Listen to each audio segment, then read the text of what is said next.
Hey guys, what's up? Happy Friday. Welcome to the show. We are going to be starting shortly, but as always, I'm going to tell you what we're going to be talking about. As you saw in our little pre-show thumbnail, Sooney's going to be reacting. We are nearing the end of Pride Month. Thank God. Okay. And Sooney's got some stuff to react to. So we'll get to that for sure. That's going to be on the show tonight. But in addition to that, we also have some fun topics for you, one of which is the Buffalo Bills. Don't worry. If you're not gay, you can still participate.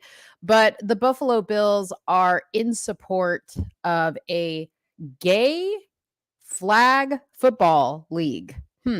I'm confused about that. The Buffalo Bills, I don't know if they're just trying to stay relevant or what's going on. But yeah, we're going to talk about that interesting factoid, seeing as though it's Pride Month. And another interesting little clip that I wanted to show with you was this hilarious clip that I saw of Nathan Wade on I believe it was a comedian show, and he was just getting trolled about the Fani Willis situationship that he was in. So I'm going to play that for you guys as well. Also, Nick Cannon, he has nothing on this man. I found an article about a guy who fathered 165 children. Yes, you heard right, 165 children. Guess what? He's white. He's not black. So we will definitely dive into that story. We will also be talking about a really weird headline that Soonie sent to me about Howie Mandel detailing about how he found his wife dead in a pool of blood after a gruesome freak accident. Or maybe she wasn't dead. Maybe she was just in a pool of blood. I don't know. We'll figure out when the story comes up. And last on the big hits or list of topics that we're going to be speaking about is Trump.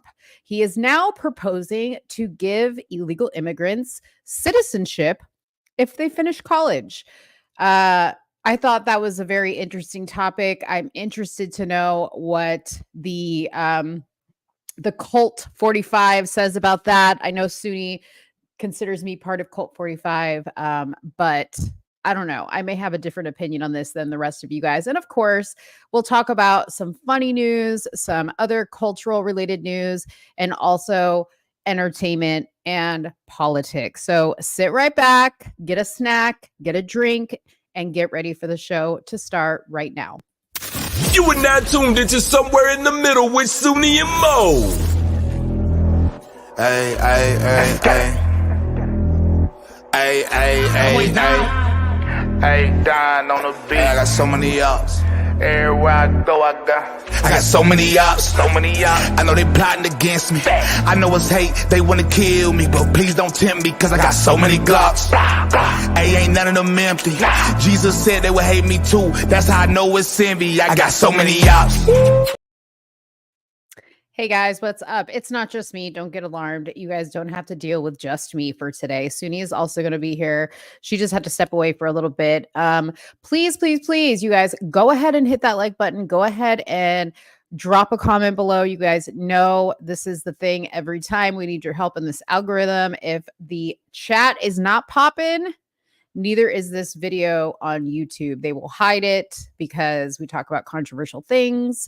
So yeah, we need your help with that. So I see Christine got here early in the building. Becca is like, holy shit, 165. Yeah, 165 kids he has fathered. It was crazy. I thought it was like a one of those headlines that's just like designed to get you, and then you go look up the story and it's a big nothing burger. But this is not one of those. This is not one of those. Christine says there's a Netflix special of a man who fathered 1,000 kids. Well, he didn't make the news, so that's interesting. I'm not sure why. I'm sure it's not that uncommon. But I thought it was funny to bring up because people always make such a big deal about Nick Cannon. I think he has like 14, 15 kids now. People always make such a big deal about him fathering a lot of kids. It is a big deal, right? Like you have X amount of kids and their dad's not in the home on a full-time basis. It's not a good thing. Now, in his situation, the kids know he's daddy, right? in this guy's situation that has 165 kids, and maybe in the guy's situation that has 1,000 kids, I'm sure it's a sperm donor situation.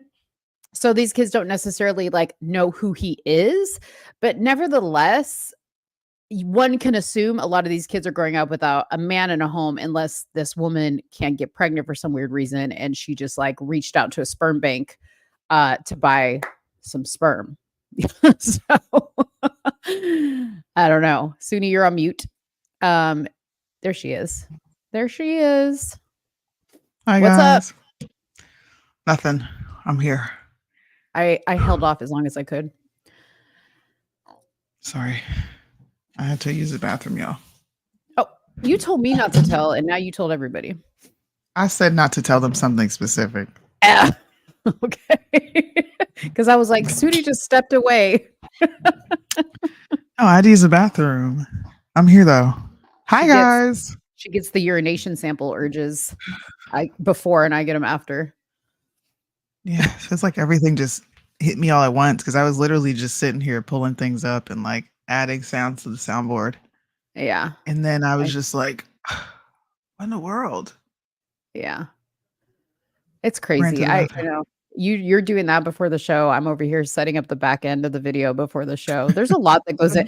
You guys, it's not just putting up like a live and being like, hey, we're gonna go live and we're gonna talk. There's a lot of like secretarial work that goes into this. Oh shoot, the background is not right.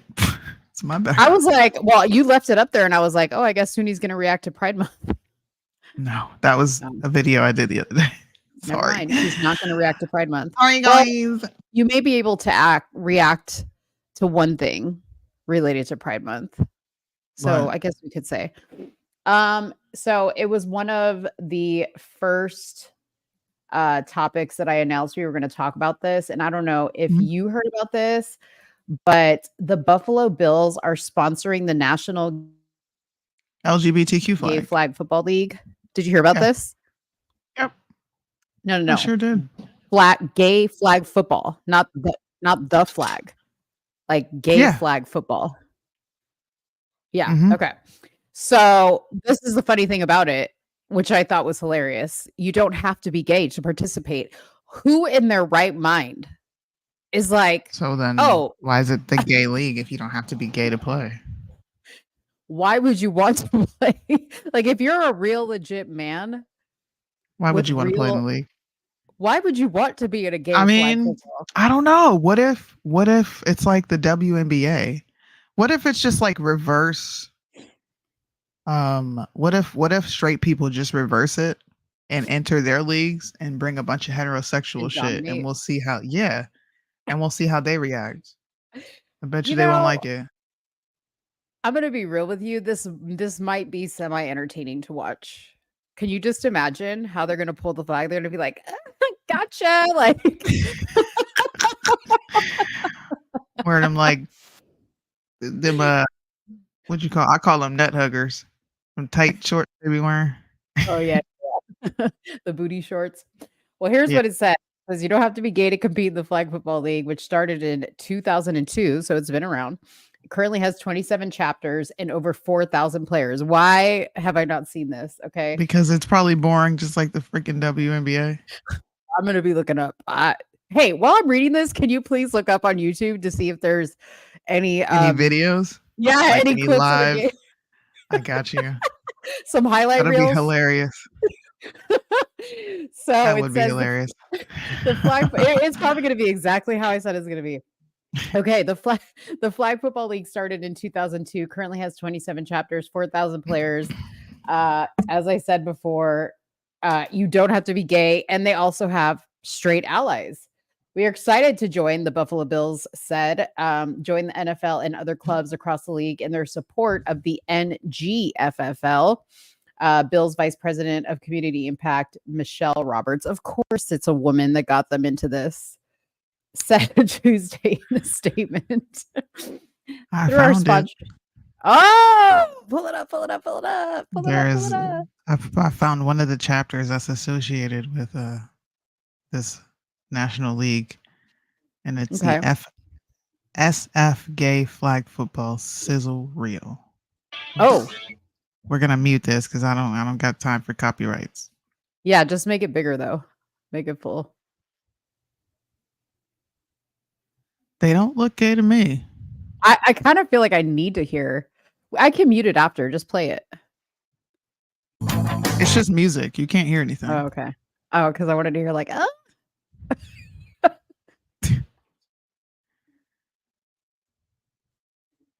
I mean, they look like they're just playing football. This looks like this looks like heterosexual men to me. Yeah. So I'm trying to figure out what I mean. There's a rainbow flag. Yeah, what's the appeal of it being gay? When they're literally just out there playing football. Imagine the locker room situation. Hold on, let me go back. This guy has a very pervy. Wait, they're talking now, are they? Or no? No, it's music. Oh. Look at his face. Wait, hold on. Look at this dude here. Oh my God. Can I slow this down? I can. I'm sorry, y'all. I caught the glimpse of his flamboyantness, and I just wanted to show y'all.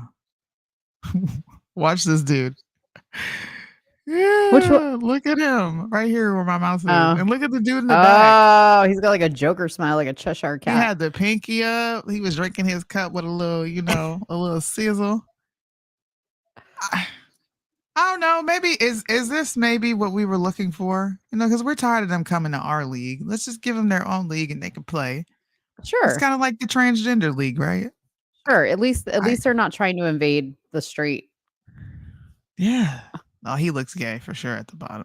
He really there's your looks boy. Gay. Dang.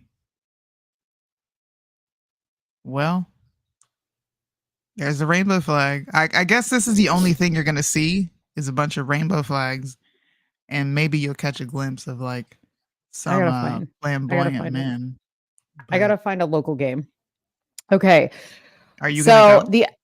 Oh yeah, I would totally go, for research purposes. Okay, so other NFL teams that sponsor the National Gay Flag Football League. Here you go, guys. If your team's on this list, the New York Jets, the New York Giants, the New England Patriots, Miami Dolphins, Arizona Cardinals, damn it, Chicago Bears, Washington Commanders, and the Seattle Seahawks. The leagues is in many non-NFL markets, including Austin, Honolulu, Portland, Oregon, Providence, San Diego, Salt Lake City, and Toronto. Oh, none in Dallas. Bruh. This year it will be held October 31st in downtown Austin. I may have to make the trip. This is crazy. Look at this. The newest addition to the Pratt family. It feels good to see the world Yo, their editing skills is horrible. This looks like something I did in high school.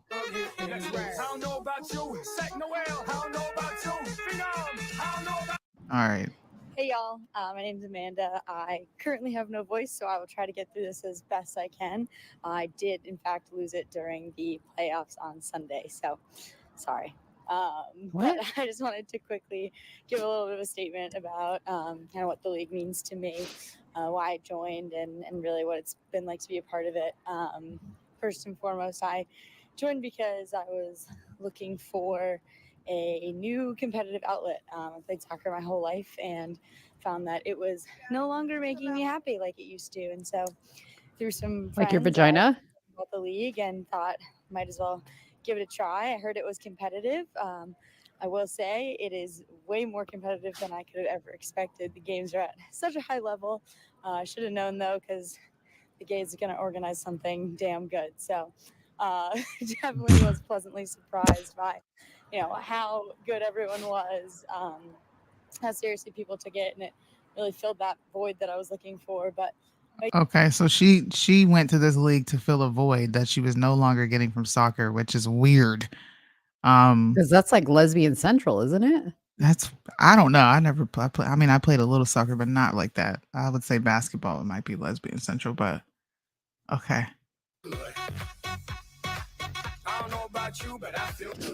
He kind of looks gay. Oh, that's gay. Oh, look at that. Man, happy Pride Month, y'all. Good Lord. Wait, why does that? What? You know the girl that came on here on our show that she's a single mom. Remember we put her in the Oh, Reform of Bella? University. She looks like Bella up in front, kind of. This is fucked up. Bella. Why are you gay? Why are you gay? Why are you gay? Bruh.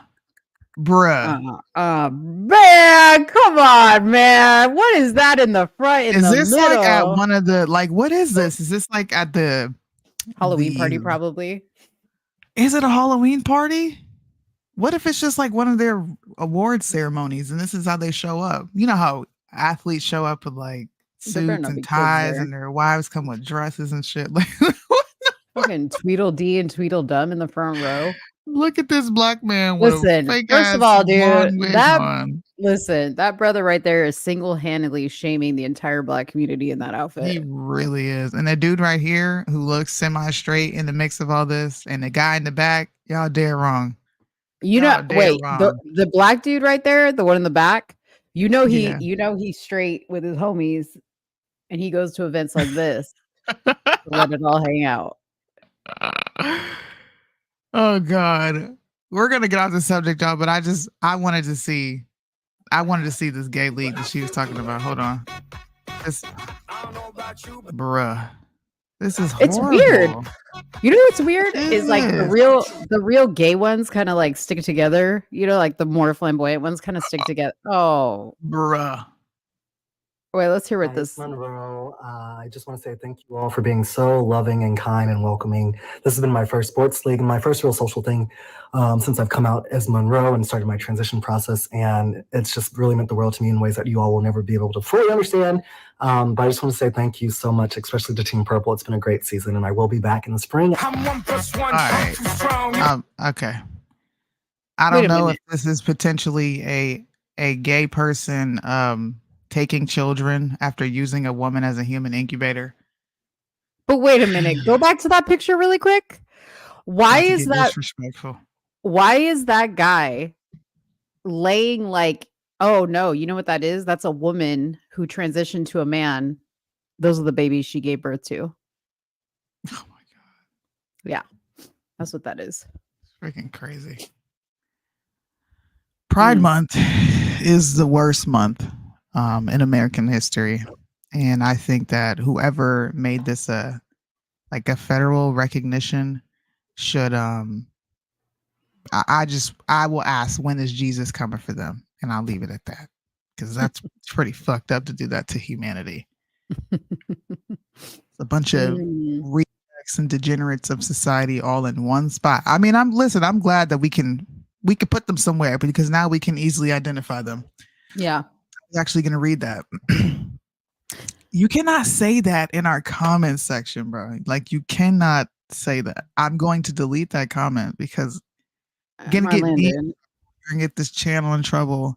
We cannot have comments like that in the comment section. Please refrain from explicitly stating or directly stating anything directed towards hate or death in this community. I'm begging you guys. If one of us does it, it's our bad and it's our channel that we're affecting, but please, like, don't add to it. Because I know last week in Orange County, California, they wasted taxpayers' monies on detectives to find the criminals that tore up and destroyed a pride flag from a gay man's house. They're calling it a hate crime. I did see that, and I ignored it, because it only gains attention and attraction, and it attracts people if we talk about it. Much like I didn't talk about the U-turn being taken down, because I'm really sick and tired of giving the retards in the society a platform. And I think we do that way too much. Pride Month, we could do it all the time. But I'm going to do it in a manner of I'm making fun of them. I'm not going to express any anger towards this group, because it really doesn't matter. It really doesn't. Let's just make fun of it and have fun doing it. And then maybe people will tune in that way and it'll come off less hateful. But I'm so tired of gay people. I'm tired of trans people. I'm tired of gay people. And I'm tired of their allies. Well, you know what? I mean, it's called Pride Month. It doesn't mean that we can't have pride in being straight and and talk about how messed up Pride Month is. It really is sometimes. I don't understand. This is a good. I'm glad we started out with this because I remember I was telling you about Mr. Charles and Mr. Netta. Yeah. So now they're popping up in my timeline because I looked them up. I looked them up, and it made me think even more about what I was talking to you about. So I'm going to play this interview for you. It's 2 minutes, not long at all. Okay. And then everybody watching, please give your commentary on this. Before I play it, this is my thought pattern behind this, because we're starting to see a lot of men who claim to be straight, especially rappers who claim to be straight, that are justifying dealing with men who dress like women because they operate as more of an asset than a headache. And I'm starting to wonder, is this going to give rise to a population of men speaking red pill rhetoric? Because when you hear this guy, the first thing that's going to pop in your head, Mo, is red pill and what the fuck. Are they going to be using the red pill to justify being gay? That's what I think. I'm going to play this video for y'all. Okay. Wow. And of course it wouldn't play. Freaking TikTok. Mm-hmm. Does it do that to you too? Yeah, it does that to me all the time, especially on What was TikTok. it about Netta that Can you guys hear that? you want to, Charles? I want to ask you, what was it about Netta that really made you want to pursue a relationship? You guys are married now and have been for 2 months. What was it about Netta? She slid into your DMs one day, and it's been history ever since. Talk to me about your love journey. I mean, like you said, slid in DMs. At first, I ignored it, and then I gave it a chance. Next thing you know, we started conversating, hanging out, and bam. Okay. The rest was history. I'm like, well, okay, this person's all right. But what is it about her that you love so much? I guess it's the personality, the good heart she carries. Because, a person like that is rare. So, like a red gem, you want to keep it. You know what I'm saying? Then, and on top of that, this letter became more of an asset. You know what I'm saying? Most women out here are liabilities. This one right here add to my life. I'm like, wow, okay. So you ain't a risk take, you ain't a risker after all. So I think I'm like, okay, I think I made the right move. Okay. All right. And so, Netta, what was it about Charles that grabbed your attention? Is that a burn victim? You're on mute. No, it's not that's a dude with a bunch of makeup on. That's a man. I know that's a man, but why is the face like melted? I think that's just how he looks far away, but his face is really bumpy when you zoom in on it. It looks like monkeypox on his face. Yeah. I can explain it. Yeah. Right. So when you listen to that, were you kind of like shocked to hear red pill rhetoric coming from this guy? And he's explaining why a man is more of an asset than a woman because the man is less of a liability and a risk for him. Right. It did sound like that. It's funny. It's funny. I wouldn't have thought that unless you said that. Does that make sense? Really? Like, unless you had pointed that out. That wouldn't have been the first thing that came to my mind. Like, when I was listening to him, he seemed very lost and unsure of himself as a man. Because he was just like, I think I made the right decision. Like, I don't know if he's looking for some type of if he has some type of void in his life or as a child, I don't know what, but he seemed very lost when he was talking. I was not convinced at all about this. But now that you say the thing about the red pill rhetoric, it does for sure sound like that. Same argument. Okay. Here's another video. I'm bringing this up because these dudes are gay. I wanted to hear what Netta said. He doesn't. They cut it off. The video ends right there. Oh, okay. I think. Hold on. I could be wrong, or maybe I'm just I hate listening to this dude talk. This was on social media. How'd you even find Charles? There it is. Here we go. Well, we were on a dating site. Tell me what it is. Let us know what it is. I can't tell you that. It's a we secret. we don't. No. We don't kind of remember, but it was between 2 sites. I don't know if it was Moco Space or Tag. It was one of them. Okay. As we conversating and me cooking him lunch and stuff, because I still did that when we first started. I still was a cooker to him. I would go. He stayed with his father. I would go over there. I would fix his father, him and his father food and stuff. And then after that, he was not staying with me. He was staying with his father. And I used to take him. He didn't have a car. I used to take him to pay bills and buy groceries and all this and all that. And I'm looking like, oh, it's somebody that's trying to build something. He take care of bills. He do all this. And I'm like, okay, well, this is something that, we can do together. So we talked and we conversated about it. And we decided to move in after maybe 3 months? 4 months. About 3 or 4 months, we moved in. Look, the reason I am citing Red Pill, because there's some people on Instagram like, do not attach this. Shout out to Lopez. He's in the chat right now. Do not attach this to the Red Pill. The reason I am attaching it, and you cannot get mad, is because of this video right here. I found this video first and ended up finding a follow-up interview, several follow-up interviews with these two. I need to see all it. he does is spew red pill rhetoric. So this is what my last line was about.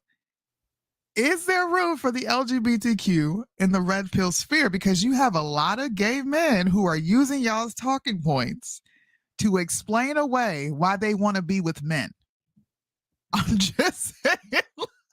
Listen to this. Think about that. Think about that. It's common sense, ain't it? Or better yet, common sense to tell you that, don't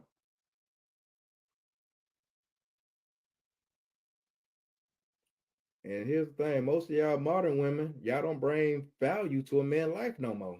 Y'all feel the need to be these independent boss babes, but y'all don't bring shit to a man that actually have it all. Like, let me ask y'all women something. When y'all come across a guy who got everything in order, got all his ducks in a row, got his own kingdom built. For a man like that, what can you do for him? Stop it for a second. What can you do for a man? Stop it for a second. He got a kingdom built. Didn't she say she was giving him a ride to pay bills? Yes, but that's not the point. Didn't she say he was living with his daddy? He got a kingdom built. Come on, he's not saying he has one built. He's speaking in general. Is this the same guy or is this somebody different? This is the same guy. He's calling out women. He's saying, look, whatever their situation was is whatever. They're gay. I don't really care. I'm just speaking to the fact that this guy on several interviews and men in several other interviews have used the red pill rhetoric to explain why they're fucking gay. So you're saying red pills are gay? I'm saying red pill. This is a warning. Listen, you should listen to me because I'm usually ahead of the game when it comes to the LGBTQ and where they're going. They're going to come and infiltrate your movement. Okay. And these women who love to call y'all faggots and gay because of how harsh and critical you are towards women, they're going to start using people like Mr. Netta and Mr. Charles here and all these faggot ass rappers. I'm sorry, I've said this word a bunch of times, but all these gay ass rappers that like to use these talking points to explain away why they are justified in being with another man. This grown ass man said modern women do not give him the stability that he needs. He found assets in another man. And then he's sitting on his live giving the same critiques that y'all give. Listen to what he's saying. By himself and don't need nobody else. What use are you to that man? I can't even take this dude seriously. A woman can build her own too, but guess what? The only type of guy that you're gonna be qualified. Listen to what he says. The only guy that's gonna qualify for you is, like I said, a beta simp. A beta simp. He used the key word. He used the key word. A beta simp. No. You tell me I'm tripping. If I'm tripping, all the men who follow Red Pill Sphere, if I'm tripping, let me know. I don't think I'm tripping. I think I'm giving y'all a warning before it happens. And you should probably listen to me. Because then nobody want to listen to me about Christian Walker. And they fucked around and found out about his ass. He tanked his daddy's whole campaign. Did she just throw a jab at me? Listen, somebody in your Instagram comments wants to know, what is the red pill?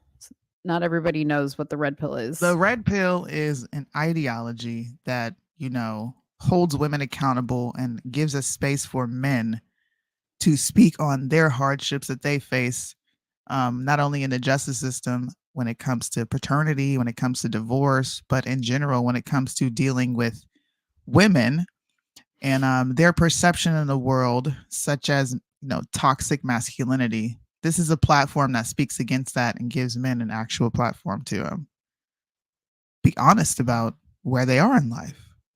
But I'm saying, y'all got a group coming. They knocking. They soon ain't gonna be knocking. They just gonna bust the door down. It's also, you guys, an ode to what's the movie? It's really not, though. People keep trying to attach it to the Matrix, but it's not. Well, in a way it is, because in the Matrix, the red pill stands for the truth. Stands for so when they say the red pill community name themselves that because they feel like they're giving you truth. So that's why they associate it to the red pill. You're taking the red pill. The truth pill, the truth serum. Lopez says posers, they hate themselves, grasping for reasons to be gay. Hey man, you know what y'all about to, this red pill, the community, y'all about to be like niggas out here. You know how we got to keep fighting against this stereotype of ratchetness and ghetto-ness? Y'all gonna be fighting the same thing. And here we go. He's as nasty as shit. He likes utensils. He likes mouth in the salad, but don't put no utensils in it. That's what he said on the Breakfast Club. This really cut me deep, okay? Because Tank be making that baby making music, and to hear him say this, I was like, come on, man. Come on. All right. Let me play with Tank, because I said this to Soonie and I was like, oh, you're about to have a field day with this, because you know how she's always going on about Tank this and Tank that. Let's see what he says. This is really disappointing, so prepare yourselves. Dick once, right? Mm-hmm. And then he's like, I'm not sure if I liked it or not. Let me try it again. Let me try it again. And then he says, you know what? It's not for me. Don't like the taste. You see what I'm saying? Don't like the taste. We're not talking about chicken. We talking about dicking. Dick in his jaw. How you made a bar out of chicken and because she's an artist at heart. It's natural. It comes natural. But it doesn't mean he's gay. It means he sucked dick twice. Okay. It means he's gay. For the sake of the argument, that's okay. I got you. Because the art of being gay is being gay. It's being. It's a continuous state of being. So if you like 10 times. What? It is not a continual state of being. So what's the limit? So anything above 2, you get a second chance, and then if you keep it going, then there you are. You strike out at 3. Yeah, pretty much. You strike out at 3. All right. Yeah. He sucked. That's crazy. Listen, if you are sucking dick as a grown ass man, you are gay. Or even contemplating it. If you are even thinking, if you even considered it, if you contemplated, if you thought about it, if something ran across your mind that even make you interested, you are gay. Now you can be delivered from that. Don't fall, don't fall victim to it. But Tank is gay. I don't really care what anybody has to say. Especially Liddell.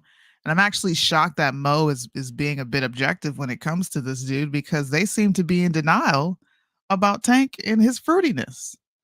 I don't think Tank is writing music about women. I think he's writing about his experiences with men and putting it off as him talking about what he might do to a woman. Tank sat on the Breakfast Club and said he tooted his ass up to have a woman eat the groceries. Do you remember that interview? Yeah. Or have you never seen it? No, I saw it. I saw a clip. I didn't see the whole interview. This nigga's gay. The general of my ass. No pun intended. Pause.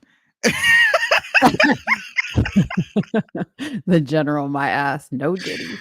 Where is Liddell? Liddell needs to answer for these crimes. So somebody I actually know, a gay man, commented on that, and he had said that he said, nope, nope, nope. He's on the spectrum, more straight, but incidentally homosexual. Now this guy is What? gay. That's making this What the comment. fuck is a spectrum? There's a spectrum to gayness now? Listen, meaning he's straight, but will participate in a threesome with another dude and female, and also may do something with the dude. Google the Kinsey scale. So you can see how straight you are. go. So there's a test to see how gay you are. It's 7 questions. Lopez, you want to come up here on the show and take it? Just joking. I'm just joking. We need a guy. Just joking. We just need a guy. We need a guy to come up here and take it. I'm not saying Lopez. This is pseudoscience. It's not even real science. See, to me, this strengthens my thought of this is all a concerted effort to turn straight men gay in efforts to sterilize this population, because I've never seen more justifications for being gay than I have, I guess, in these last couple of years. Not even 5 years ago was there this much justification behind if a guy's gay, if he does something with another man, you're gay. There's no ifs and buts about it. If you did something with a woman before, and you still have desires for a woman, you're a lesbian. I'm taking the Kinsey scale. Hold on. You're taking the what? Put it on the screen so everybody can see. Oh, okay. Hold on. Let me go back. I'm about to text Liddell. Okay, Come so answer. I'm going to take the Kinsey scale test. Okay, here's the first question. To whom are you attracted? And these are the options. Let me see if I can make it bigger so y'all can see this.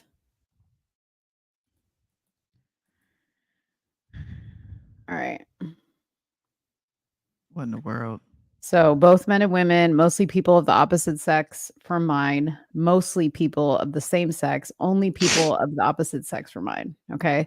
This is the questions are interesting. Okay. Because if I didn't know what I was taking, not this question in particular, but we'll see. Okay. So I clicked only people of the opposite sex.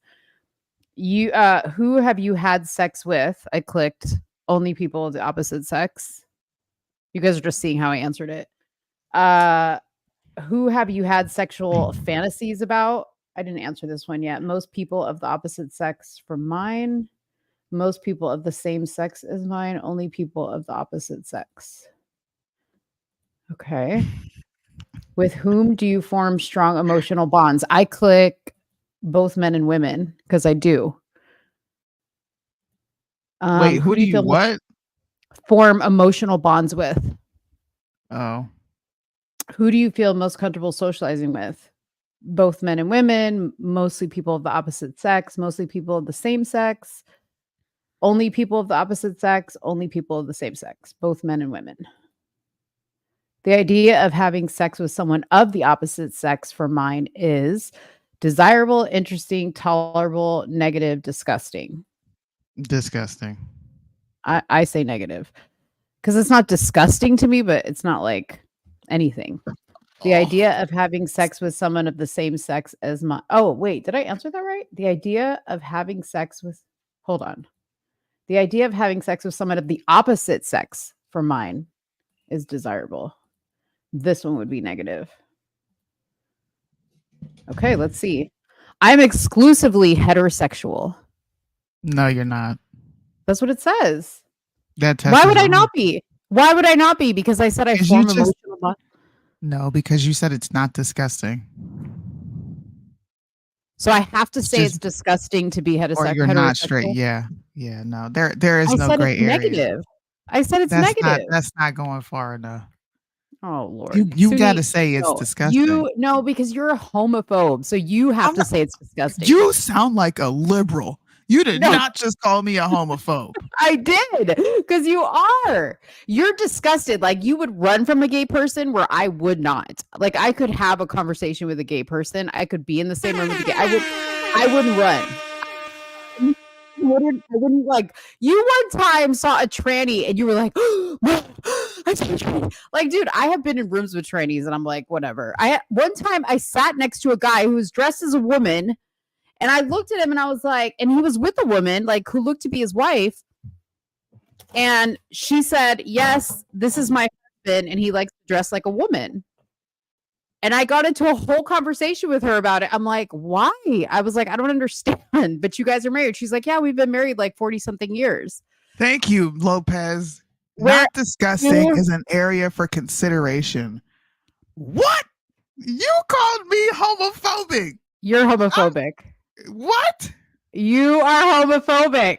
You are. I would categorize you as homophobic. Because see, look at number 1 is heterosexual, incidental, homosexual tendencies. That would be where you think I would land just because I said not disgusting. No, you would be 2 because you said you form emotional bonds with women. I don't do that. You don't have an emotional bond with your sister, with your mom, like anybody? I have an emotional bond with my mother. I have an emotional bond with my best friend who's a woman. Oh yeah, no, I don't do that. See? Well, there you go. See, those are the things that like you think make me somewhat like on the spectrum, which I think is ridiculous. I don't think there is a spectrum yet. No, because you're saying I shouldn't even be a 0. You're saying I shouldn't be. Based on the answers that you gave, not because of who you are.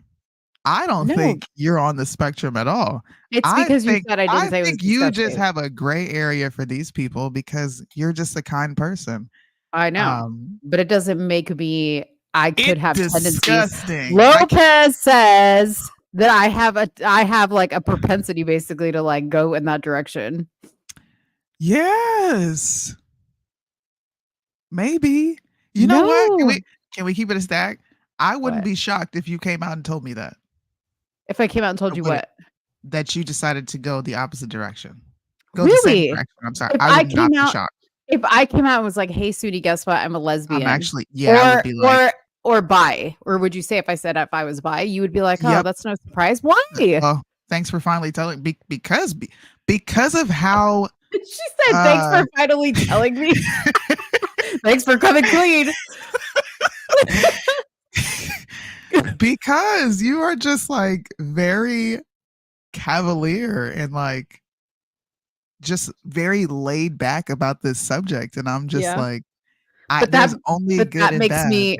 But that makes me a lesbian or bisexual. I just said I wouldn't be shocked if you told me. I don't think you are, but if you came out and told me, it wouldn't shock me. First of all, let's just get one thing straight. Number 1, well, let's get 2 things straight. Never would I ever, come out and be like, hey, I'm bisexual. That just would not happen. I'm like strictly dickly over here. Number 2, I would never call you to be like, hey, guess what? Why wouldn't you call me? Wait a minute. Because you're homophobic. No, I'm not. Yes, you would shame me. I'm not afraid of gays.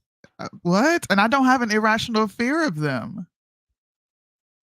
My feelings are hurt. This is my first time admitting that my feelings are hurt. Mo hurt my feelings tonight. She called me a homophobe. Oh my goodness. Whatever. Put a 1 in the comment if y'all remember the Soonie video that she made when she ran into a tranny in Japan at a convenience store. You don't remember that? Be quiet. Yeah, I do remember that. I do remember that. I would see that type of stuff just doesn't do anything to me. Oh, sorry. Lopez is doing let me read what Lopez is putting. Lopez, come over here to the chat on YouTube. Stop hiding over there on Instagram. Everybody that's on Instagram, you guys need to come to the chat on YouTube. Because I'm not about to read all y'all's comments, but Lopez says 6 shots and Mo gonna be Lily Lit Liquor territory. Mo, let me find out you go into pride parades. I've been to a pride parade. See what I mean? Do you see what I mean? Listen, I've been to a drag show. I've been to a pride parade. I've been to a gay club. And never once have I been like, huh, I really want to try this territory. Never.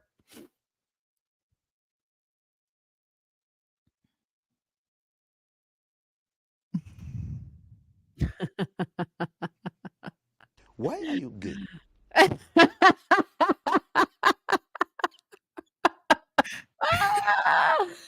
Oh God. Soonie, it's a wrap. Hey man, listen.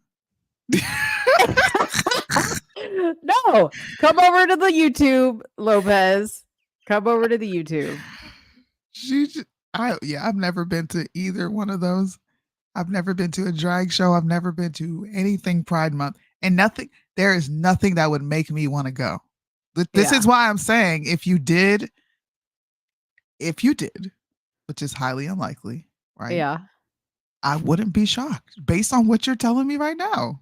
You're going to Pride parades for what? For what? What is there that you want to see or experience or partake in? When I was in college, like I had a lot of friends that were gay. And we would go that was just we would go out to the drag shows or we would go to the gay clubs and we would just have a good time because the gay clubs had the best music. And as a girl in a relationship, you don't have to worry about getting hit on by men at a gay club because they're not interested.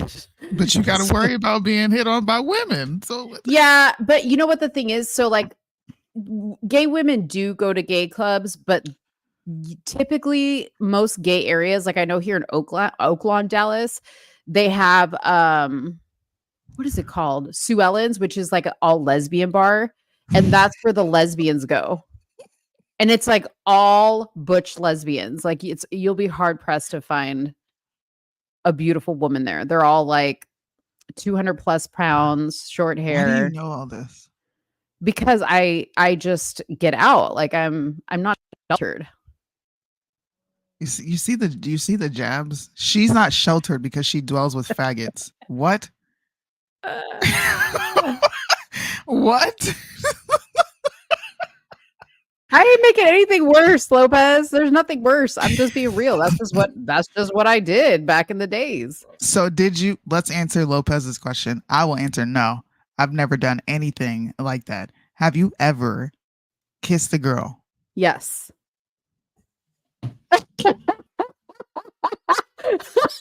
Yes.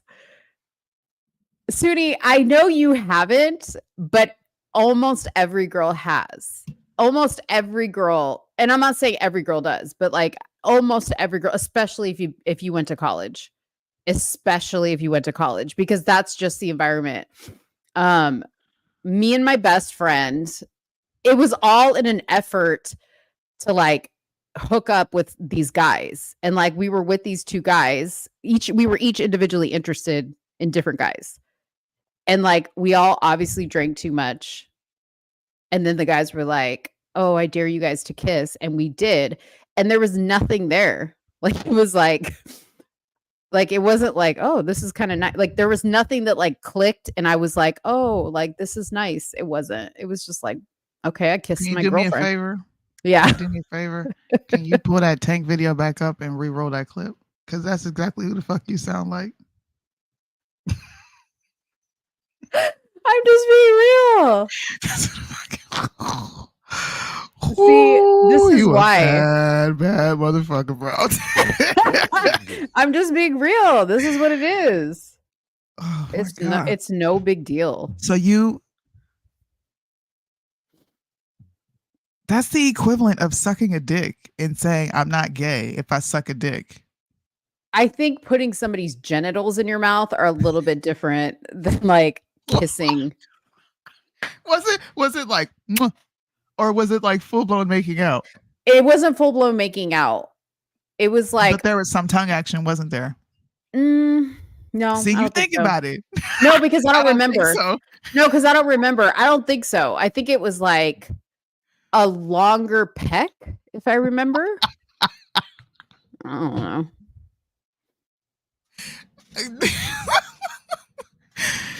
I'm done. It was boring. Mo, Like it was so boring. And then I was just like, these guys aren't if even this worth. doesn't show y'all that I am a nice person She's to not. sit here and be She's friends a with this woman monster. after what she's telling me, She's I a don't know monster. what to tell you.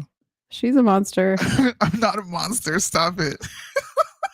Wait, what did Lopez say? Mo, don't lie. I'm college. Did you ever kiss your girlfriends ever?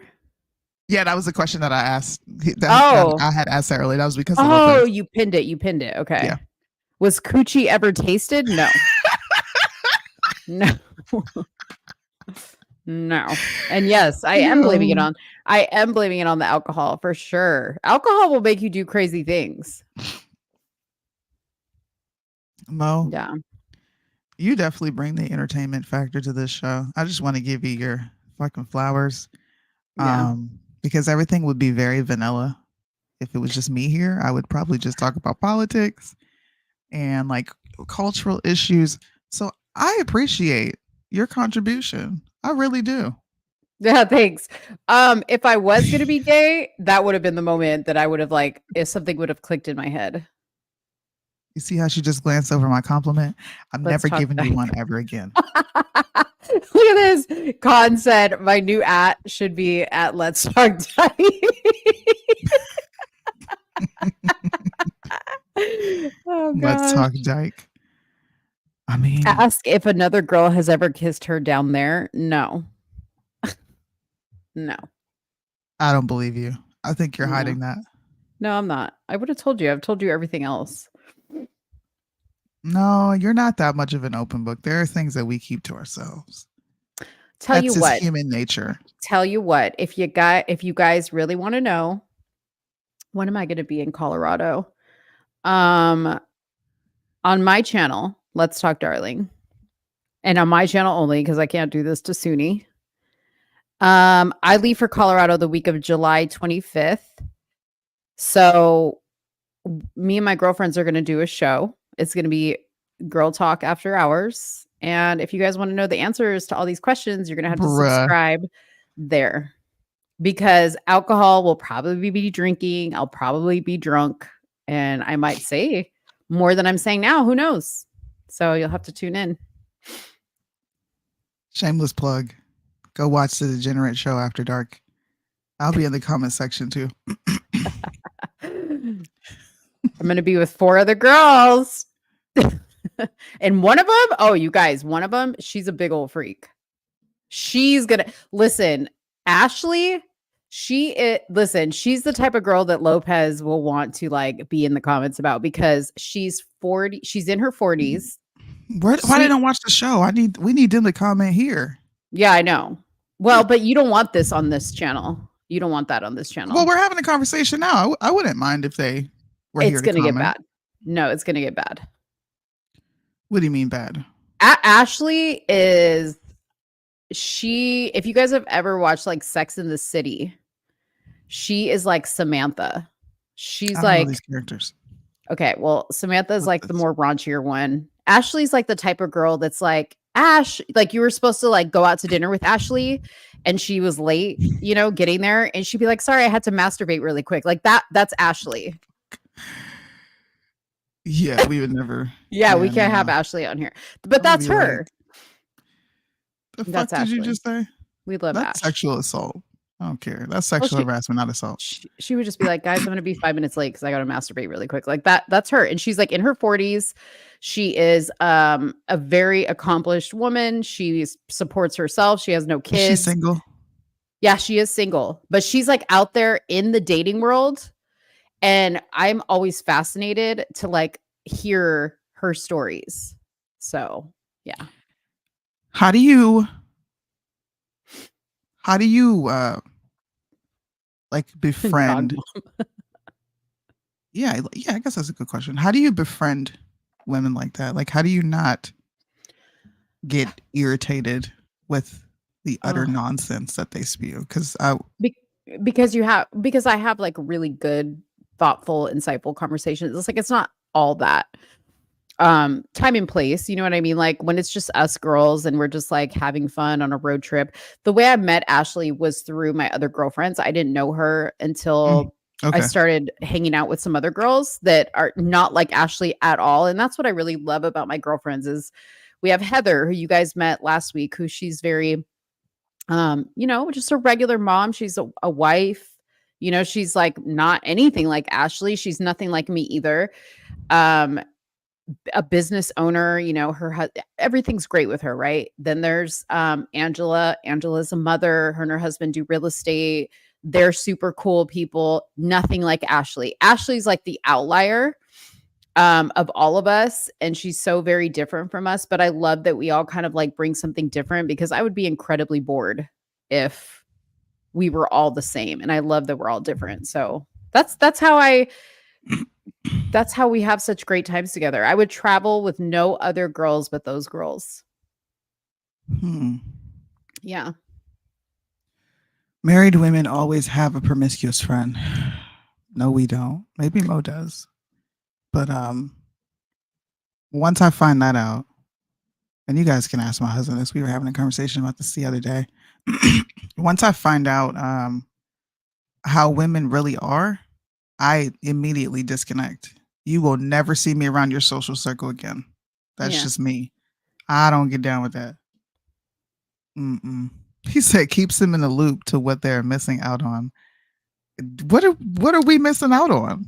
No, it's not so much what we're missing out on because like I know Heather had her days when she was single. I had my days when I was single. We all have our single girl stories that we like all come to the table with. Ashley's just still there. She was like in promoting in Vegas. Like she just has like a very like fun. Well, I wouldn't say it's fun for her because I know that she does want to settle down and I know that she does want to have kids. And we all talked to her about that. And we're like, she used to have this like really long list of like requirements for guys. And we finally told her like, you're a beautiful girl. Like you have a lot to offer, but like you need to really be like realistic about where you're at in your life and like what kind of guy you would like to get because you can no longer get this 20-year-old stud. And the other thing is like her main group of friends is a lot of younger people. So she's around these younger guys and we all know what younger guys are all about. You see what I'm saying? So, but the cool thing is about Ashley is like, we have these conversations with her and she's so like open to talking about it. She's not like defensive about it. She's just, I almost want to say she's like your typical hopeless romantic in every sense of the word. Like she wants all those things like kids and settling down and marriage and all this stuff. But I say hopeless in the sense of she realizes that she may have like waited too long or may have like held out too long for that perfect checks all the boxes type of guy. And she didn't put herself around the right type of women to meet those type of guys that she wanted. She was meeting guys that are much younger than her. So interesting. I don't know. Yeah. I think women are more diverse than is kind of put out into society. Yeah. I don't know how we're friends. I really don't. I know it's and wild. Even in person, like I wouldn't feel like I can't be friends with her. I'm probably just gonna laugh at half the shit you do. I'm too laid back. The most is gonna happen is I'm gonna be like, I'll go on a trip with you, but I want to go look at museums. I want to go to the aquarium. I want to do things like that. I'm not gonna be like, hey, let's go club. No, if we we're don't in club. Vegas. We don't sure, club. let's have a drink at the casino, but I don't know. No, this is what we do. See, this is the fun thing about it, and this is why I love it, is we go to Colorado, some of the girls partake in the smoking, and all that stuff. But we sit around, watch Netflix, cook food, talk, go hiking, go to the hot springs. We all have like the outdoors in common. We all love the outdoors. So we do a lot of outdoorsy things. And we love to eat. So like, that's what we do. None of us go to clubs. None of us have any desire to go to clubs. We just want to go do adventurous things, so it's cool. Yeah, it's cool. You're a girl's girl though. Like I'm a girl's girl. Yeah, I'm not. I like hanging around sports, cards, Like, I don't know. I don't think I would survive in a group like that. Yeah. I think I would be very isolated. I'm like that naturally though. Once I've had enough of like being around people, yeah, I'll just go set myself off to the side and chill. But it is definitely interesting. Hearing people's different friend groups and what each friend contributes. I think I'm just too judgmental to have a friend like that. And then I don't think we would be friends. I think that person would hate me. They might feel like I'm against them, but in my view, that's if I'm telling you the truth, I love you. Yeah. To tell you that truth. And I feel like I respect you a little more than yourself, but yeah. I don't know, man. We definitely have given her some hard truths sometimes. I think like Yeah. the last couple years it's gotten a lot easier. But you know, Ashley, like she's a very so Lopez asked a question like what does she offer? I bet some of the things are things that men don't care about. So typically you would think that what it is she offers is a career and all this other stuff. And yes, she has all that.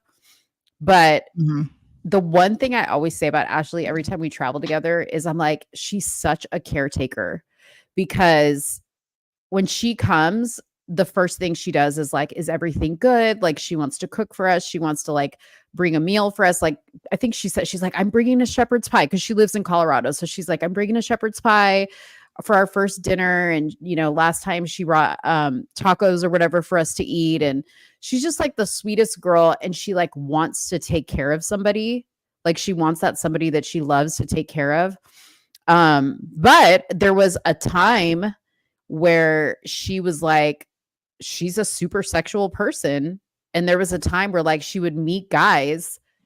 And I think she felt like that was the best thing she had to offer. So she'd immediately like go to the sex aspect of it. And we would tell her, we'd be like, Ashley, you can't do that. Like, you can't just like jump right into sex because she'd be like, I don't understand. He didn't call me again. And I was like, because you gave him sex right away. You know, I'm like, and he knew nothing else about you. She's in her 40s. I think she's either in her she might be either like almost turning 40. Actually, I think she's 39 because she wants to go to Italy for her birthday, for her 40th. Okay. Yeah. Okay.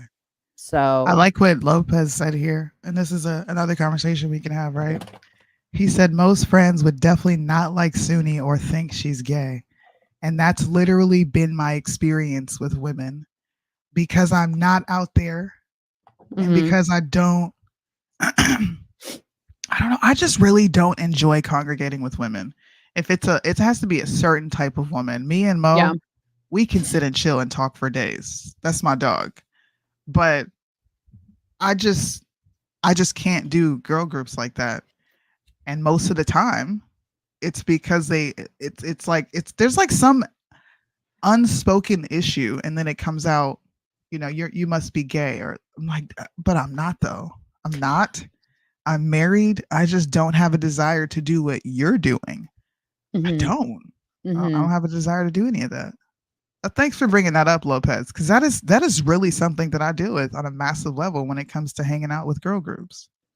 I mean, like I said, like our particular girl group is very like diverse as far as not everybody. I'm probably the most girly girl besides Ashley. Ashley's pretty girly girl, but I'm probably the most girly girl out of the group. And then, you know, Heather and Ash and Angela are like, you know, tied for a close second there. But you know, like Heather, she's like laid back. Like she's not like, you know, the type of girl like me that I'm just like, oh my God, I got to bring like a whole suitcase of outfits because I want to take all these selfies when I get there. You know, like, you know, I need to like bank all these selfies while I'm still, you know, looking good and whatever. So yeah. Stop chewing on my cords. So like me, I'm the only one that's like that, you know, but like they love me for it anyways, you know, like Angela takes 3 showers a day and she's just like super chill. And I don't know, like, I love that. What do you think about this? This is just something that I thought of. And we've had this conversation.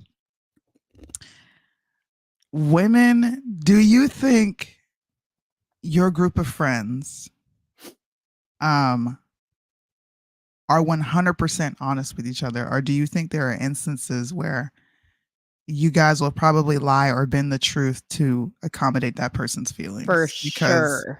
Okay, see, I can't do that. I cannot do that. But all women, I think to like a certain degree, maybe some more than others, do that.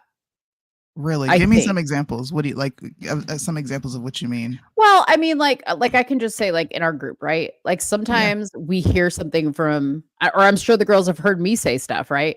Yeah. Or we hear something from somebody else, and like we don't necessarily say anything in the moment, and then like we'll start it, like because we have so many group chats. We have like our Colorado girls trip group chat. We have a group chat with me, you know, Heather and Angela, and then we have like another group chat like that has Gabby in it, you know, because she like partakes sometimes in some of our trips or whatever.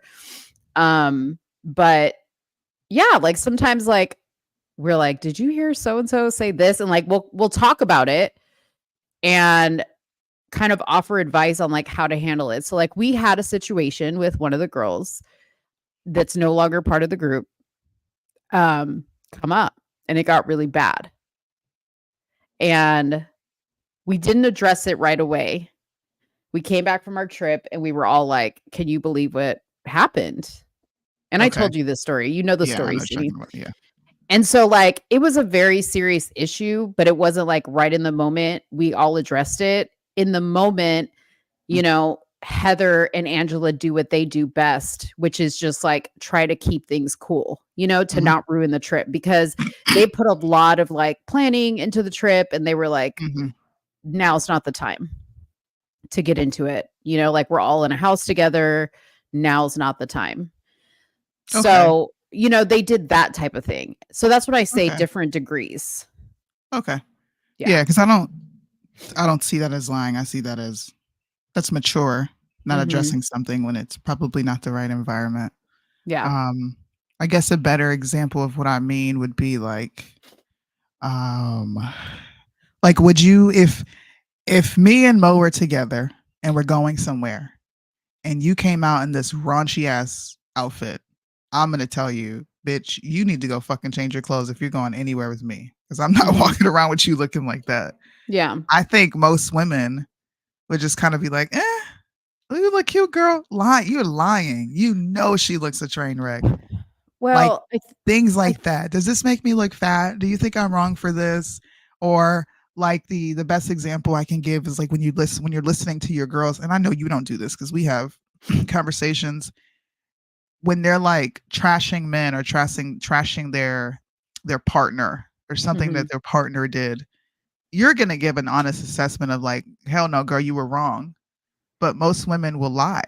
And Lopez is right. He says for the sake of feelings, because I think women all know like we're irrational. Like we know we're irrational sometimes, right? Yeah. So like yeah. You get a feeling on who you can say that, be upfront with, and who you cannot be upfront with. Okay. And you know, you also need to know your audience when you're going out with your friends. Like for instance, you gave the example, if I came out dressed like a total whore.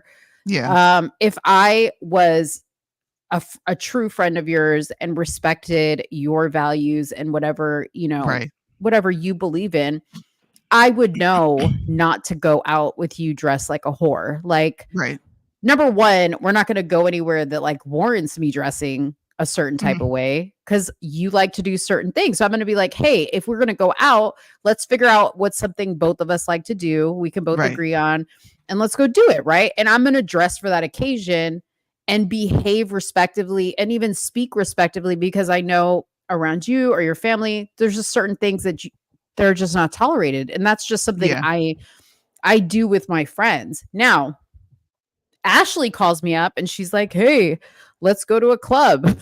You know, I mean, I'm not a club person, but she's like, please come to the club with me, you know, and I'm like, okay, I'm not going to dress like a whore in that situation.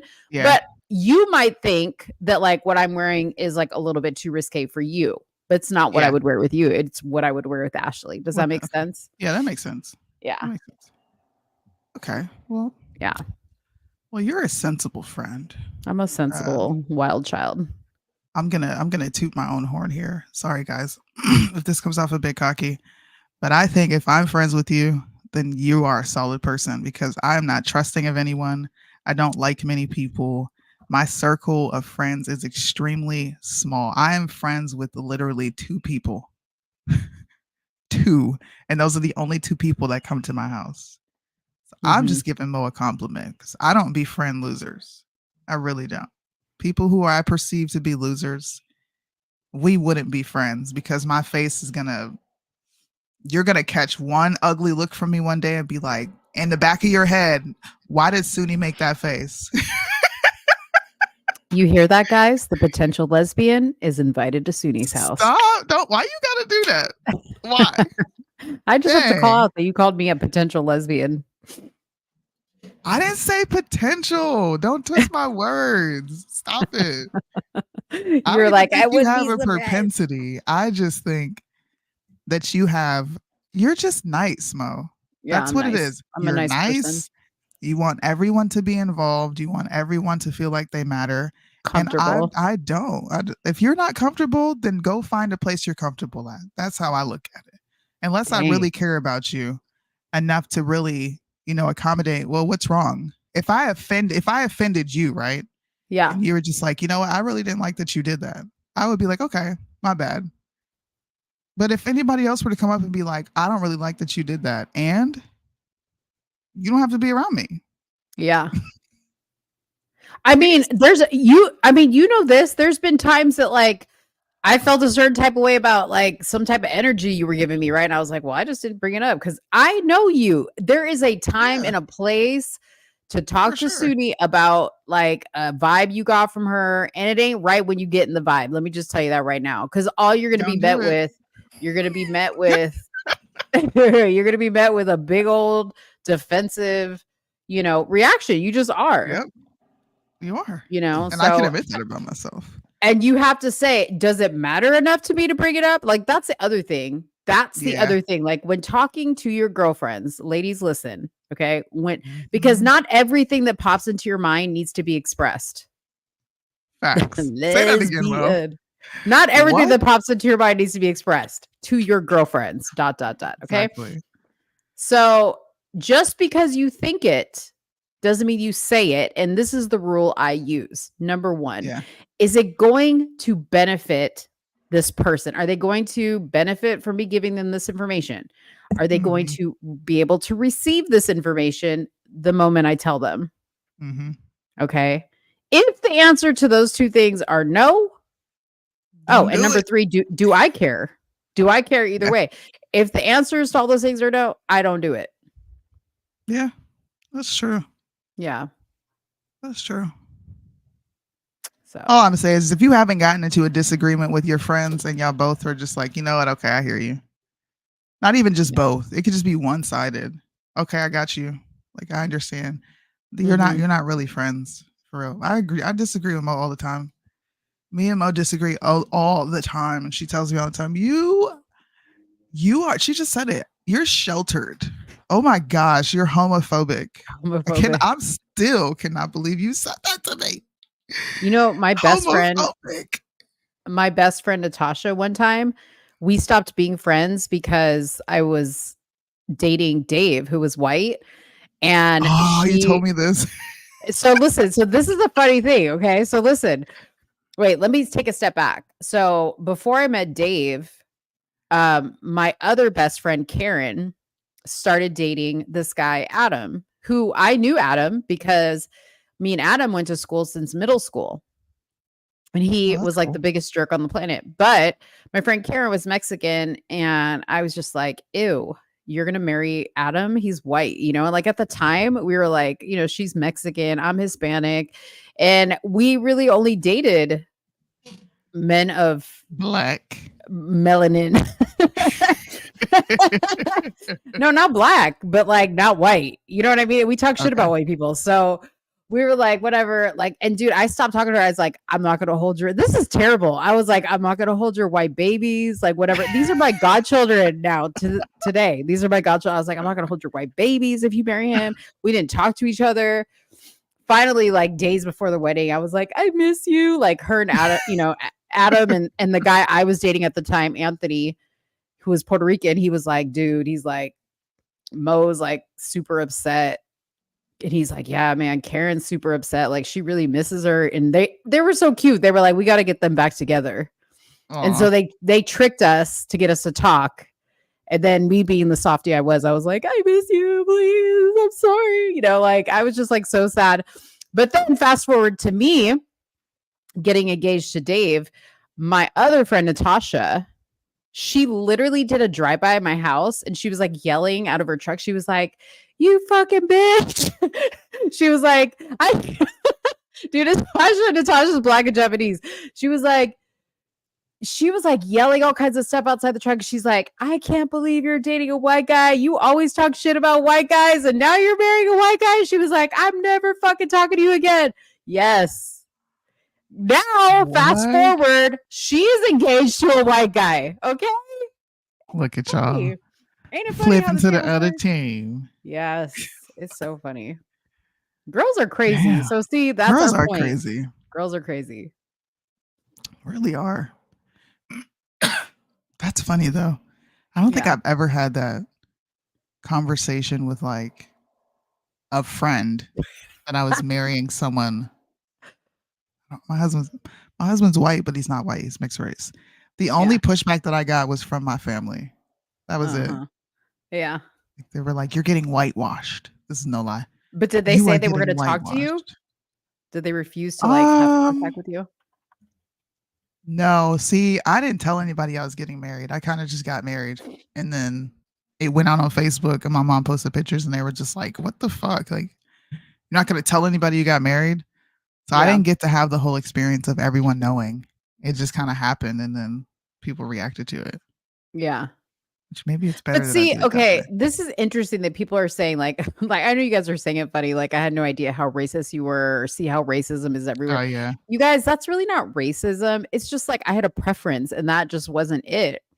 That's not racism. Sure. That's just having a preference for a race. Like I wasn't like death to all white people. Like I wasn't like that. No. You know what? I had a preference. I promised myself that I would never date a man, specifically a black man that was from the same area that I was from. Yeah. He had to be. And so for a long time, it was just like, I'm not dealing with black men in general because of the interactions I had, mainly my dad. The fuck? Yeah. Why would I want to be with a black man? And this is the dude I come from. Heck no. Right. We've since come a long way from them, but I had that in my mind. Like, I am never going to be with a black man. And I didn't even want to be with a white man. It just, he couldn't be black. He couldn't. You know, people are going to be like, that's self-hating. It's definitely not self-hating. It's whatever your environment is that you hate, you try to get far away from it. And technically I did, right? Because this guy right here, it's not, we are so different. If you're always talking against white men, though, how is that not racism? I didn't always talk against white men. I was just like, ew, white guys, no, they smell like mayonnaise. Like that was like my preference. It was a preference, you guys. Like it was just and it's funny because I didn't really like specifically say like I have a preference. I was just never attracted to white guys. They just didn't have like enough swag for me. Like they didn't have like the it factor. Obviously, I married a white guy. So like chill, like calm your tits. Calm your tits. Fam says it's definitely racist to say you're not going to hold her white babies. Yeah, that's a little. I will say that was a little messed up. But I was really just trying to, I was trying to jab her. You know what I mean? Yeah, you were trying to hit her where it hurt. That was wrong, and I was the one to apologize for that too. And now they're my godchildren, and I love them to death. And you said sorry?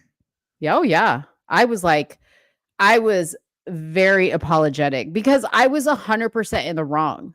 Like rather than like supporting my friend, you know, the problem was that they fought a lot. And so I was like really concerned that she was marrying a guy that they fought a lot. They're still married. The white you just said, and he's white. Yeah, and he's white. Like, what are you doing, dude? Like, dude, but they have beautiful children. Like, I love him. I love her. Me and him are like the best of friends. Like, it's all good. So isn't it odd though that you can't openly just have a conversation like this without someone saying that you're racist. Like, yeah, it should be okay. I would never be with an Asian because Asians smell, they're short. Yeah. And they just look odd. Does Right. that? Yeah. There's nothing Am I to me. racist? There's nothing. Is There's it- nothing attractive about an Asian guy. There's nothing attractive about what is it, West Indian? Like I'm just not. What are West Indians? What do they look like? I mean, dot, not feather. Oh, red dot. Yeah. Okay, I got you. I think that's West Indian. We need the conversations. I'm just saying. Listen, everyone has a preference, and there are certain skin shades that people don't want. I just think the conversation goes left and dark when you interject and infuse some like nefarious intentions behind why someone has this preference. Yeah. Everyone is they're attracted to what they're attracted to. I still talk shit about white people like, hey, y'all don't season your food, like y'all can't dance. Like I still say stuff about white. It's nothing is in like any type of harm. Like I'm just like sometimes I'm just like, you know what, y'all white folks crazy. No harm, no foul. It's I don't think there's anything wrong with it.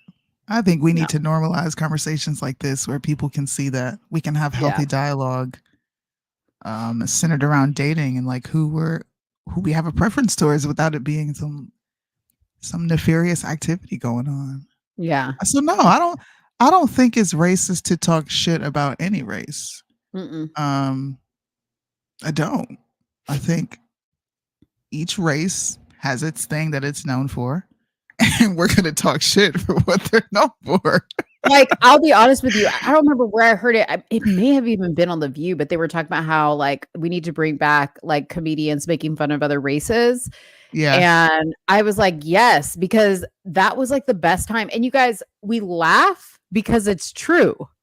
Yeah. Like one of my most favorite comedians, George Lopez, he does all his skits like on Mexican people and Hispanic people basically, and everything is true about us. Everything.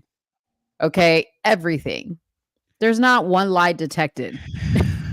And I'm sure Soonie could say the same thing when she listens to comedians talk about black folks that they're like, hell yeah. Yes. Cedric the Entertainer when he was you ever saw Kings of Comedy? Yep. When he was talking about black folks taking a break.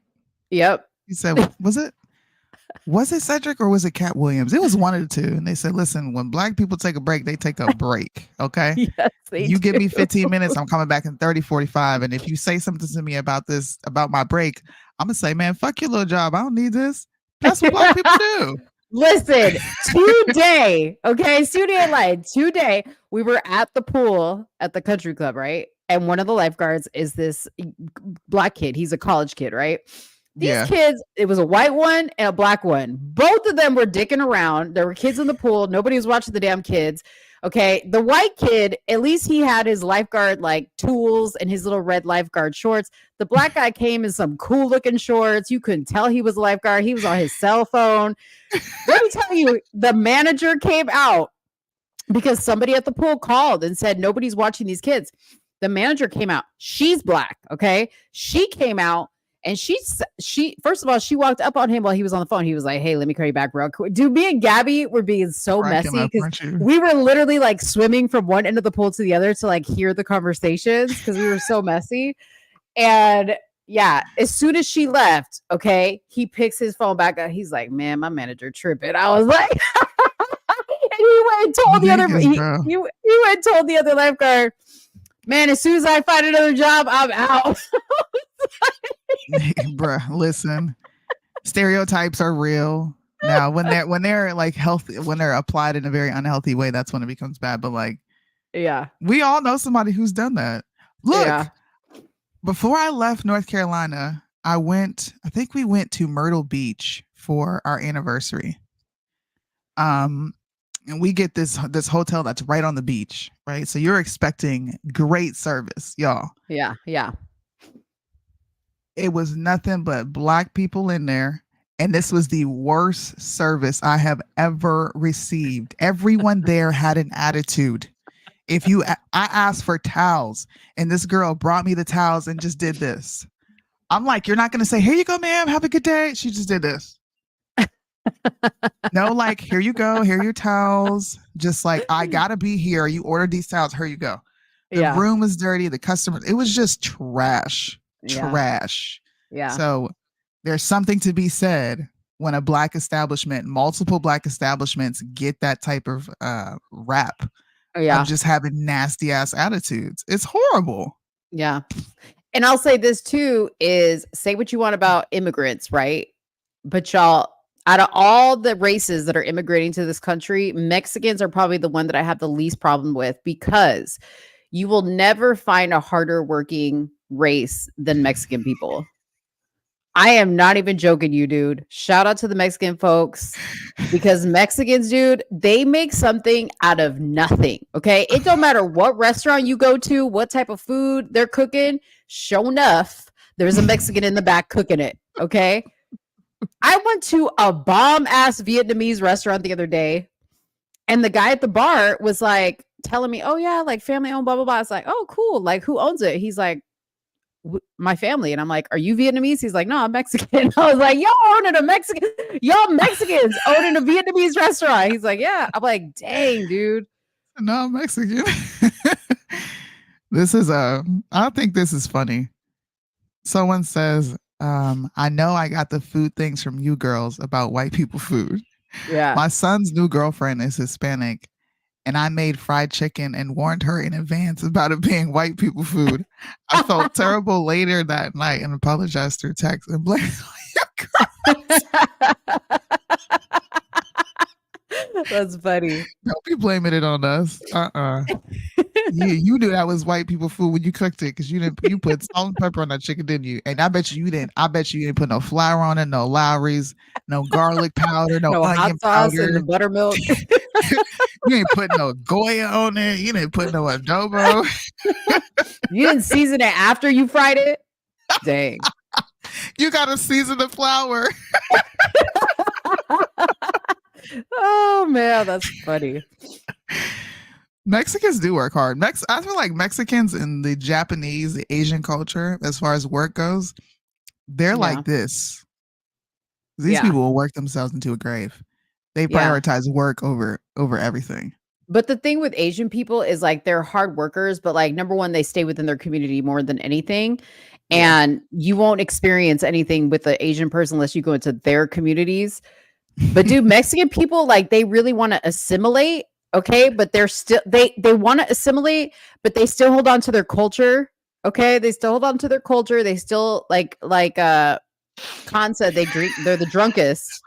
Okay, because those people celebrate. But dude, when the whole damn world is taken off on a national holiday, you sure are going to find a Mexican business open. What is that? I'm sorry. She said, nope. Just salt after. She said no flour. She used breadcrumbs. That must have been the nastiest fried chicken ever. That fried chicken was gross as hell. I know it was soggy too. Breadcrumbs. What kind of oil did you cook it? That chicken, Cheryl. What kind of oil did you cook it in? You better take a damn picture and let us see it. Jacqueline said, "Log off, Cheryl." Dang. She put breadcrumbs on the chicken and then put salt on it. That's terrible. That's terrible. Dang. Put salt afterwards. Wow. What salt? You better not have put no goddamn sea salt on that. Or no freaking iodinized. What type of salt did you put on it? She probably put table salt. She put table salt.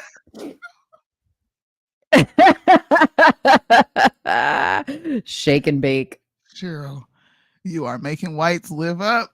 Cheryl, did you use shake and bake? Because you said breadcrumbs. Did you use shake and bake for real? Because I had the piece of fried. Dude, first of all, the picture of the chicken on the shake and bake should be enough to tell you not to use shake and. She did use table salt. Cheryl, wait a minute. Cheryl, I know you. Wait a minute.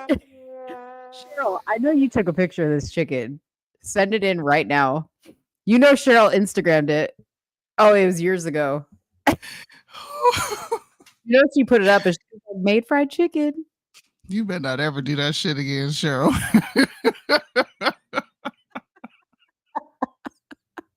Put some goddamn table salt on the chicken. Oh my god. Wait, how did you get it fried if you had breadcrumbs on it? Did the breadcrumbs off in the grease? Oh my god. I That's got what I'm tears saying. over here. It was gonna be soggy as hell.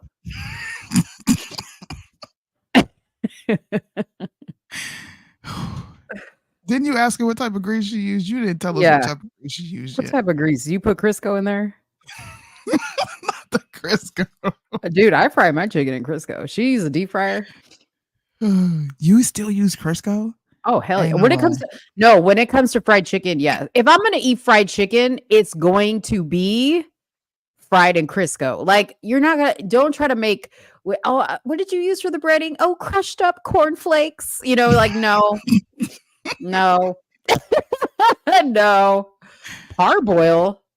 I don't even know what that is. What is that? Do you know what that is, Mo? Parboil? Because you pause like, no, you did not make that chicken that way. If I think it is what it is, hold up. Parboil? That chicken looking like wet socks. Soonie. Listen to this. What? Parboiling is a cooking method that involves partially boiling food in water until it's soft and not fully cooked. The food is usually cooked further in another way. So she boiled the chicken before she breaded it with the shake and bake. Cheryl, listen. Cheryl, listen. Man. Do not ever in your life boil some fried chicken, ma'am. And this is from the Black Federation. Before you bread it. She blanched it. That's why you put salt on it afterwards. Because you cooked all the salt off of it when you threw it in the pot. You boiled it, dip it in eggs, put it in breadcrumbs. It's yump. Oh, Cheryl, you can't bring no food to the cookout. All right? You just bring yourself, but you better not bring no plate. Dude, Cheryl, listen. Cheryl is 1,000% putting raisin in the potato salad. Raisins in the potato salad. What else? Look it right here. This is Cheryl's chicken right before she boiled it. Hold up. Is this right here? She made it. And then she fried it. Cheryl, is this what your chicken looked like? She said, God, no. Wait a minute. Hold up. Soonie. What? What? Wait, what? I already dipped listened. it in egg? Cheryl, this is getting worse by the minute. You dipped it in egg and then in breadcrumbs? It's yummy? And how you fry it? I still didn't get to the part about how you fried it and the breadcrumbs didn't come off. I have to admit it. Oh my God. Dang. Okay, Cheryl, we're gonna leave you alone. I'm gonna send you some pointers from the Black Federation on how to fry chicken. Wait, what did the girlfriend say when she ate the food? Is what I want to know. Was she like? She straight up told her, "Look, you Hispanic, and you probably used to a certain type of fried chicken. With this right here, right here, nigga, this some white chicken." Cheryl used the N-word. She used the N-word when she said. Listen, that's what she said. She said, "Listen, honey, I know you are Hispanic, but this shit right here, nigga, this some white fried chicken. This is how the white people do it." She said it herself. You apologize. You shouldn't apologize. You should have left it the way it was. You said I dipped it in hot grease right after.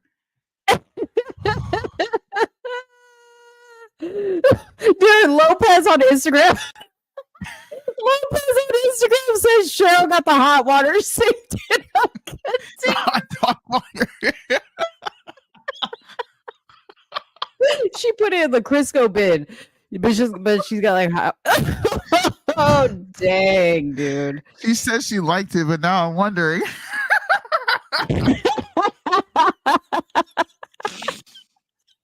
She was talking to your son. She said, now, Soonie, you said you were like upfront.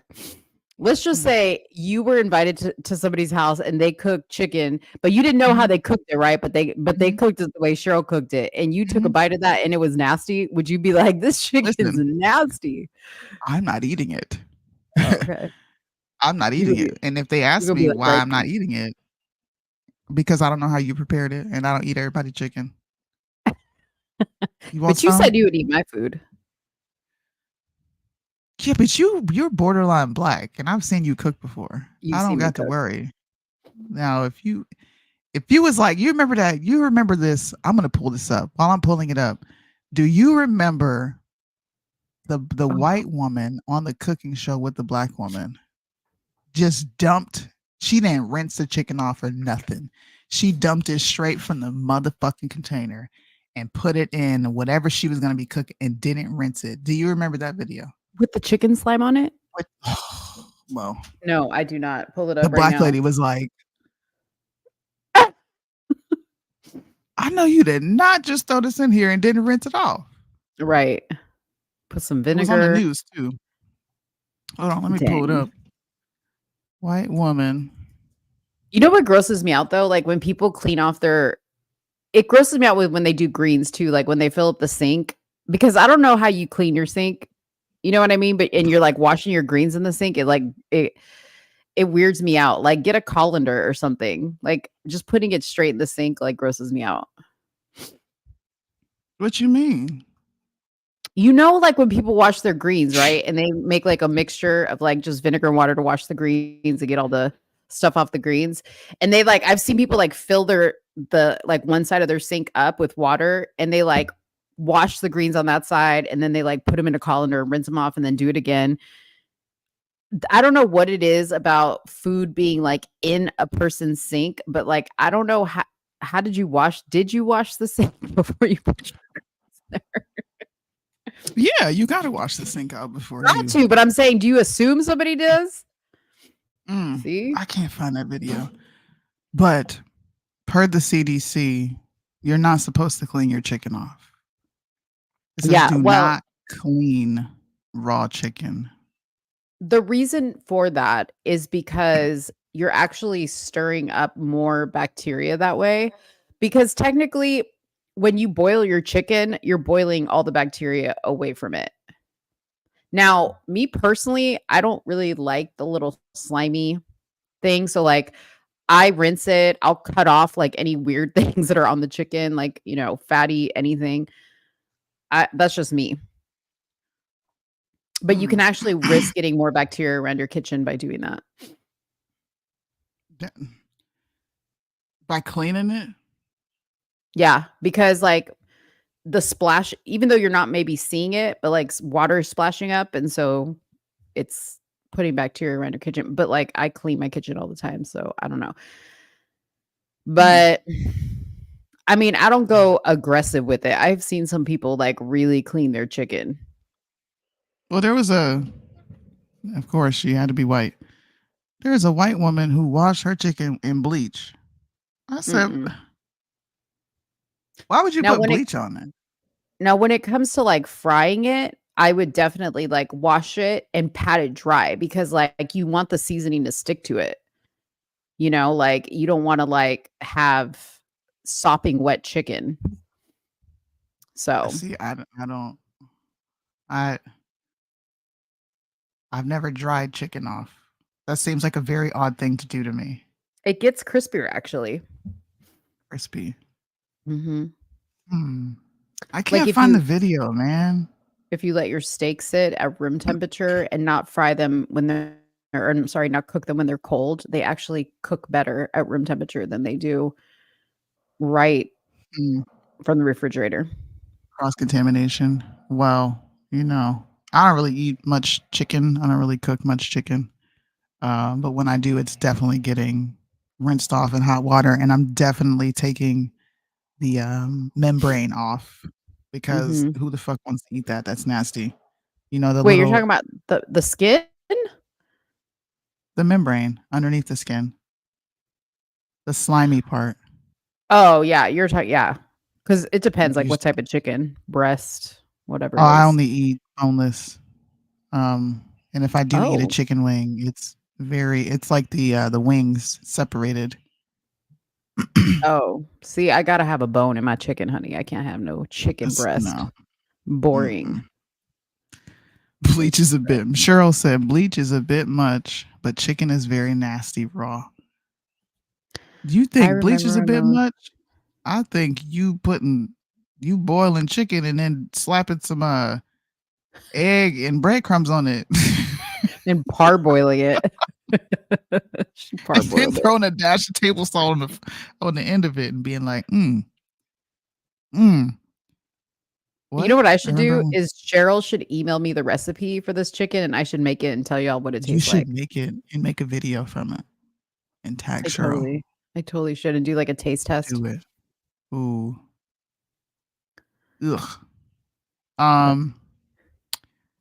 Someone said, don't rinse your chicken, just dip it in Hennessy.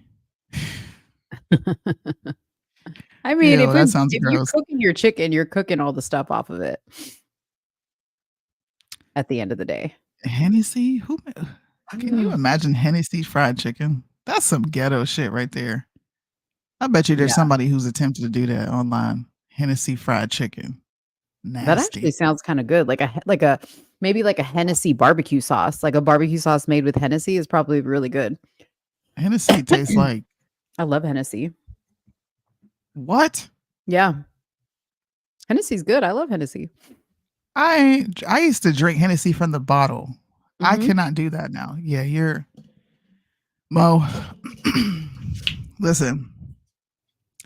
The only people who can drink Hennessy and like it are degenerate. I'm degenerate. Did you really need the Hennessy to like come to that conclusion, or did that just seal the deal for me? Yeah, because I don't think you're degenerate. Like I said earlier, you're not degenerate. You're just nice. You're too accepting. Yeah. Degenerate is like 40s. You're out of the bottle. I used to drink 40s. Oh yeah, dude. Oh Lord. We go get a 40 at the You gonna be drinking malt liquor? What was the name of the store we used to go to? I can't remember. She but said, anyway. well, how can I send it to you? Would love for you to make it and see what you think. Yes, please send it to her. Let's talk darling at gmail.com.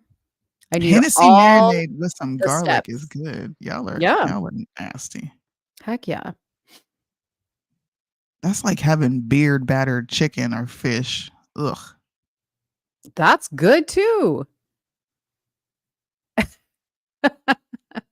Yeah. Look at Judy with the Cavassier. She said Cavassier. Cavassier is better. Yeah, y'all got some nigga taste buds. I thought only black people drank that. Damn. I learned a lot tonight. I'm dead. I can't wait till you slip up and say nigga, bro. Hold on. It's never going to happen. It's never going to happen. Mix the Henny 50-50 with Italian dressing and marinate overnight. It's bomb. Ooh, 50-50 with. That also sounds like a very black recipe because I've never heard that. Y'all got some nigga taste buds. Malibu, like with some coconut shrimp. What? Like make like a Malibu dipping sauce. Bomb. What? Y'all are degenerates. Only degenerates drink Malibu too, in my experience. Yep. I heard people marinate their chicken and Coca-Cola and 7-Up. I do ribs. Wrong? I do ribs in that, yeah. Why? Because it's good. So like the sugars in the soda, well, first off, it's Coca-Cola. The Coca-Cola will like help caramelize and like give you a good crust in your marinade. But the sugars also help to tenderize the meat. That's what makes it good. Hell no. Y'all making my stomach hurt. My mouth is watering. My mouth is watering right now. I need some pork ribs. Ooh, I got some pork belly downstairs that my neighbor brought me. What? Yes, pork belly. You're eating belly? Oh yeah, the pork belly. I love pork belly. So my neighbor, his Korean mom makes me pork belly marinated in gochujang sauce, and it is so good. What is pork belly? Can you please explain what that is? So pork belly is like the same part of the pig that bacon comes from. But pork belly is just like thicker. But like if you're somebody who likes to eat the fat off of the pork, which I like, so like pork belly, you crisp it. So like the fatty part is crispy and it's like, oh, it's like candy. It's so good. Okay. Oh, my mouth is like watering right now. Like I'm parched and can I get a head count in the chat of anybody who has ever drank pork belly? No, you don't drink it. Eat it. I'm sorry. Have you ever ate pork? That sounds like eating chitterlings. Let me just show you a picture. Hold on. So you guys know what you're talking about. Pork belly. I've never heard of root beer or Dr. Pepper. The fact that you're marinating your food in soda is what the F to me. I ain't never heard of that. I've had pork chops. Yeah, I grew up eating pork chops, but what the hell is pork belly? So this is pork belly. So it looks like pork. I want to see it whole though. What does it look like whole? Oh, you want to see it whole? Okay, hold on. Like when it's raw. You can eat it. Oh, when it's raw. Well, like this is like bigger pieces of it, like of the raw version cooked, but it's like you can cut it like in these little squares and then you like marinate it in like a sweet sauce. I've seen that. Ew. I know what you're talking about now. I see all the Asians cook that on TikTok. Oh, good. Oh, dude. See, Korean. This is what it looks like right here. It's the same thing that looks bacon. Disgusting. It's the same thing that bacon comes from. Oh, yes, girl. So look at all this fat. So that's just like flavor. Okay. Look at this. It's like a layer of fat. So what they do is like they'll cut like a slice of this off. And typically this is what you're eating when you eat bacon. They just take this whole top layer off. It is so good, you guys. Korean people love pork belly. So, and I love Korean food. So yeah. Hell no. No. Or if you eat ramen, there's pork belly in ramen. And a lot of ramens. You can get it without pork. I would never have it. Y'all are eating that. I would never have it if I didn't have the pork. I'm sheltered with my food too, huh? Oh, dude, speaking of shelter with the food, if Bryson posts one more nasty picture of an overdone steak on his Twitter, I'm going to scream. He posted a bit. No, dude. Let me go to his Twitter. Dude, he literally like made some post about like if y'all are eating your steak. The well done post? Yes. And then like people started like tagging him in steak pictures. And I was just like, and then he was like, this is good. This is disgusting. Dude, he is grossing me out with his pictures of steak. Oh, well, Bryson has the palate of a child. He really does. But I'm like, you should never overcook steak. He's like a third grader. And like Shakana, she cooks so good. Like, how can you be so picky? Man, you guys know Bryson is setting up for a boxing match, right? I knew he was boxing. Who's he gonna fight? So he's boxing July 12th in Nashville, Tennessee, and it's a content creator league. So there's gonna be Bryson Gray versus Isaac Connor. So wow. Everybody be on the lookout for that. I hope they stream it. It'll be really awesome if they do. I think they would get a lot of views. But make sure you support Bryson. If you're in the Tennessee area, go check out this fight. Who is Isaac Connor? Is he another? I have no clue who Isaac Connor is, but I'm assuming he's a fellow content creator. But there's an entire league, Creator Fight League. Oh. Boxing. Never heard of it. Have you ever put bacon in your potato salad? Cheryl. No. What in the world? Cheryl, stop. Why would you put that in your potato salad? Dude, Cheryl for sure is not invited to the Cheryl, cookout. Cheryl, I told you, you are not allowed to bring any food to the cookout. No. You get an invite because you're cool. You can come, yeah. But but just leave I your mean, side you gate ain't. at You home. better not be bringing no pork belly either, because you borderline right there with her, eating pork belly. So they just No. like cut the bottom of the stomach off and then you eat it. It's so good. It's not the stomach. Why is it It's called a the belly then? Because it's the fatty. It's like, the fattiest part of most people is like their belly or their ass cheek, right? So yeah, that's what you're eating. Is So you're just eating a bunch of fat with very little meat, pretty much. Oh no, there's a lot of meat in there. There's a lot because you're not eating that. I'm just whole trying to big, imagine gigantic chewing thing. that, It and melts in your mouth because it's fatty. Fat melts. you're grossing me out. I'm really getting chills. I wish you could see my arm.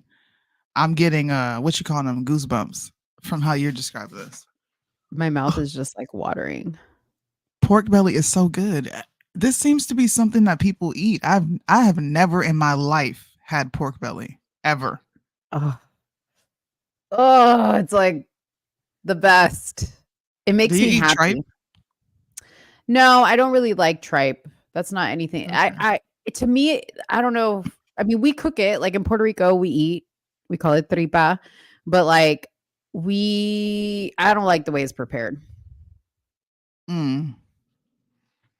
Well, since you're speaking Spanish and you're talking about what the Spanish people got going on, this is actually a fun show. It was nice to not talk about the news. We talked about food. We talked about food and Mr. Netta and Mr. Charles, and how the red pill is being infiltrated by the gay men who are justifying their gayness by spewing red pill rhetoric. Women, I think this rebellion that you're forging against men is backfiring because they go on to other men. They're not even coming to you no more. That's sad. That is sad. They're finding assets in men. But what you think about this? Well, before that, let me just say this one thing. And Ashley, I love you. But if and I say the word woman loosely, if women like Netta can land a man, there ought not be any straight, beautiful, nice, capable women single if Netta can get her a man. There's no excuse. Dang. That was a strong statement you just made. I mean, but it's true. Just let's ladies, if you're single, look at what you got going on, and you may be beautiful and perfect in every way. How in the hell is Netta getting a man? Damn. I just want to pull up Miss Netta real quick. Yeah, pull her up. You did make a point. Dang. You did. I mean, it's true. It's true, right? Like, men are willing to overlook the fact that is a man, an ugly one, all because he feels supported. Oh, I rest my case. Damn. And he's not my cup of tea, but it's not like he's ugly. Who?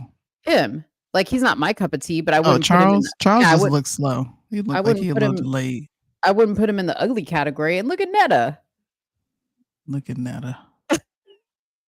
Soonie. Hold on, here go another picture of Netta. You need to take that picture. Soonie, you need to take that picture and make a meme that says, if this can find a man, you need to reevaluate yourself if you're a heterosexual woman. I'm going to make a video because you just inspired a thought. Thank you. That was actually a badass take right there. If this man can get wifed up, what you doing? Yeah.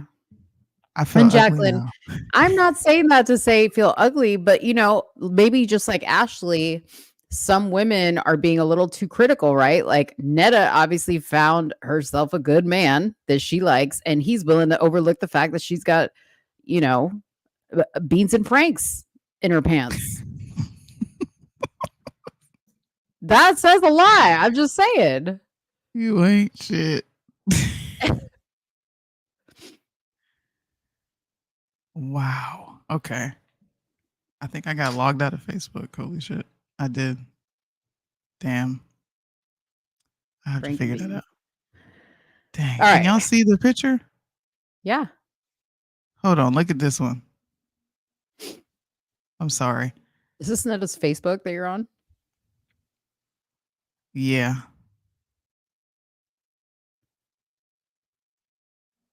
Now, mind you, that's a bunch of Photoshop. Yeah. Because this man's face is disgusting. Not that smooth. Yeah.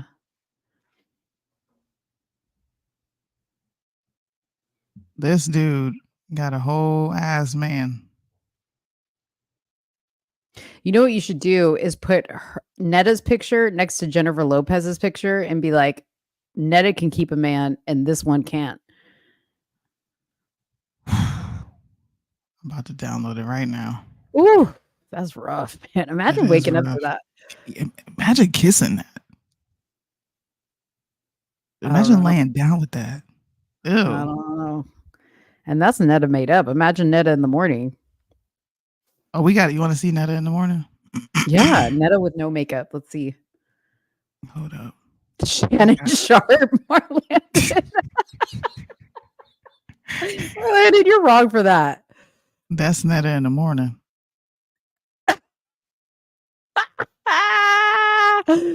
What?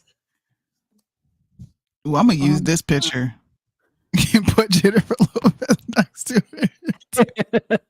No, you need to do the one where they're together so people can get that they're like a couple.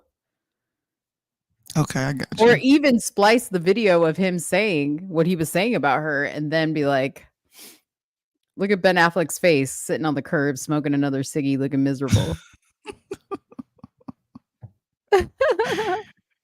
Ew. All right, let's talk about Netta the male or female? I'm confused. Netta is a man. Yeah, a tranny. A full-blown man. Now, he says he's not trans. He just, he is what he is. That's what he said. Oh, okay. I looked at the interview. Whatever that means. Whatever that means.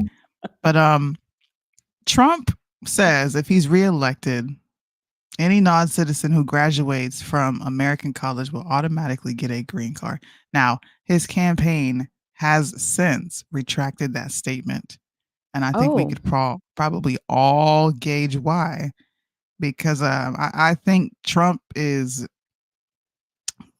trying to create a loophole for illegals to come here and use marriage, not marriage, I'm sorry, and use this college that he is proposing to get a green card. Now, them going to this American college does not mean that they're going to adopt these American ideals. This could just be another pathway for them to get in, and it's very easy. All I got to do is go to this college and pass, and I'm going to get a green card? Do we really want to be inviting that? Do we? Well, and I said, like, what I said to you earlier was, isn't it funny? Like, Trump created a whole like idea that he was going to like float this like Trump university, right? Because a typical university is run by liberals and funded by liberals, and all you're going to do is get indoctrinated there. And he wants to send people that are coming into our country to an indoctrination camp, basically at a university, when all people talk about is what a poison the university system is. And now you're going to incentivize people to go there and learn to vote for anybody but Republican or conservative. Like, what kind of sense does that make? It makes no sense. And it is pandering. I agree. Since it says Trump's surprising promise to immigrants quickly retracted by campaign. And they talk about his original statement of when he was on the Dave Sachs podcast, All In. He says, someone by the name of Jason Calacanis asked him to promise us you will give us more ability to import the best and the brightest around the world to America, which is what most people want, right? We want the best of these immigrants. We don't want the worst. And I guess this is when Trump followed up with, I do promise, but I happen to agree, and added that what I will do is you graduate from a college, I think you should automatically, as a part of your diploma, a green card to be able to stay in this country. and that includes junior colleges. Trump, how about shut your trade ass schools? up. Trump, Shut up. I would be more impressed if you were like, go to a trade school, because that way you can get your ass out into the world and start working right away. Or start a business, like, or let them come in the way that they're supposed to, because you creating another avenue for them to easily get in is still an invasion.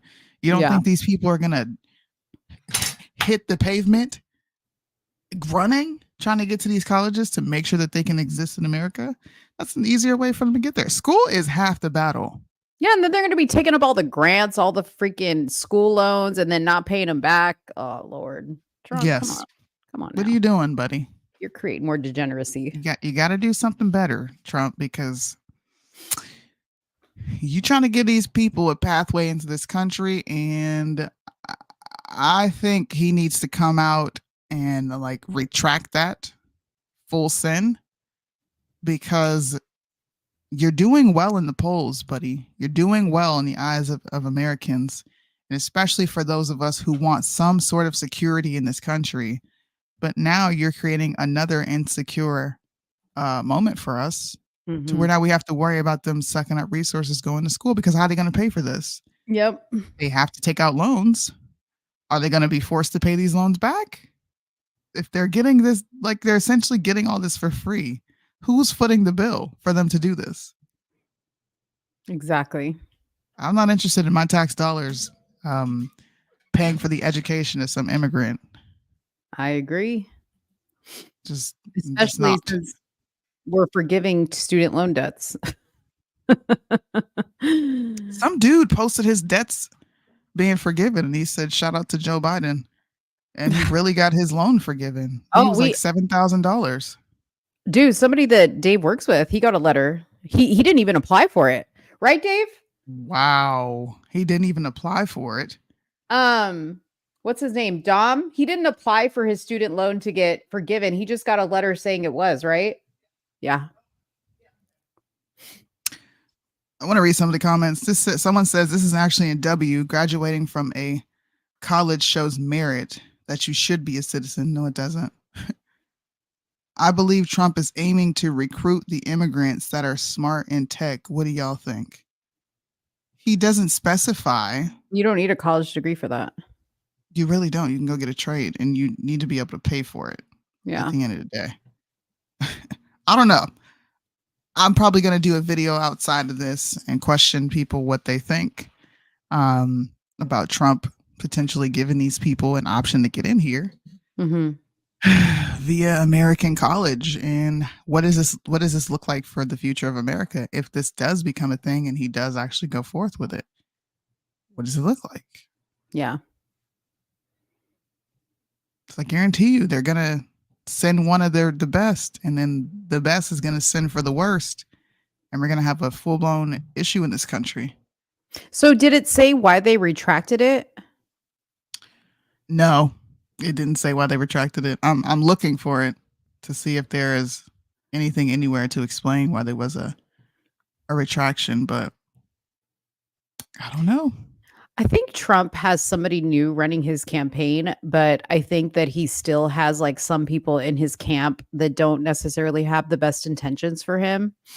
You know, I remember Melania saying something to that effect, that he had people around him that she didn't really like. But she said he's a man, he's going to do what he's going to do. But I think he's got somebody else running his campaign, but maybe somebody put this statement out prematurely, and his new campaign manager was like, Maybe, I don't know. But I think Trump needs to go back to the drawing board and never say this publicly again until you fix the goddamn border. I don't want to hear about allowing these people in here. That's crazy. Yeah. I wanted to talk about this. Did you have any? I know I'm like just cycling through, but did you have anything you wanted to bring up? No, nothing of any importance. I know I like listed a few things, but yeah. Hold on, let me just make sure that we can still hit on this topic. I just want to make sure if there's anything of any importance. Oh, I do want to talk later. We'll talk about the guy who fathered 165 kids, who has. I did see you talking about that earlier. That's crazy. Yeah. All right, go ahead.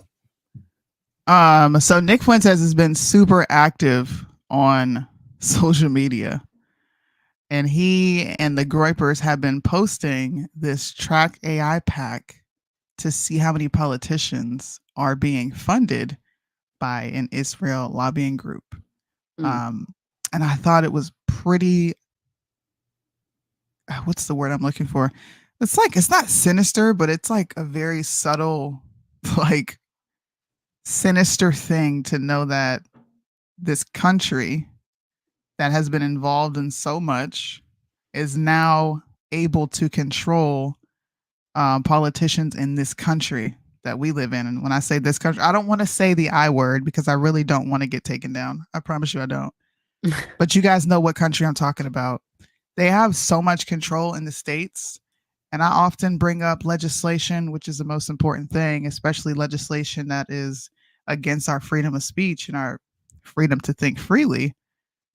I came across this and I found so many politicians on it.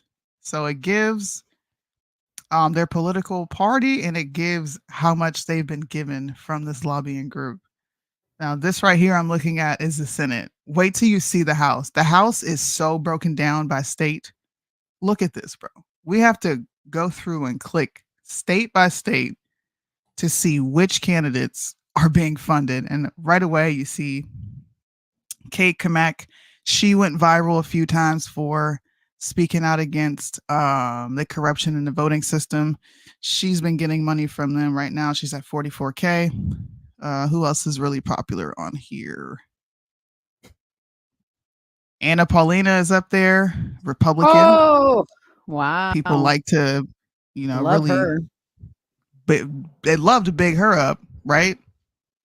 Byron Donalds. People love him, but he's also getting money from this lobby group. Now, I'm not demonizing anybody up here. I want people to understand that. What I'm doing is drawing attention to something that we talk about often on the right, which is you don't get money for nothing.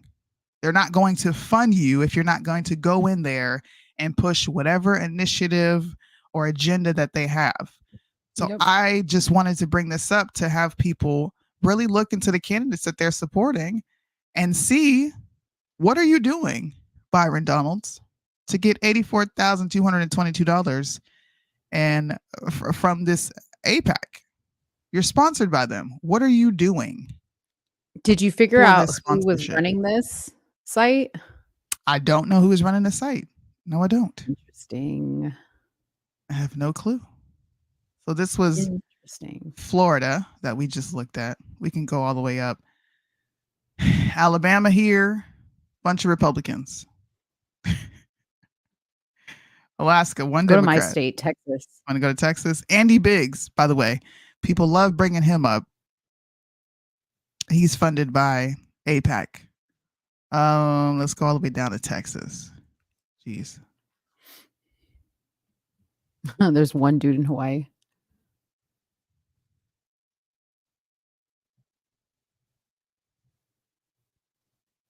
Texas, Dan Crenshaw, Keith Self, Pat Fallon, Lance Gooden. There's some Democrats up here. Ronnie Jackson, Sheila Jackson Lee, who's dying of pancreatic cancer, by the way. Prayers to her family. Pete Sessions.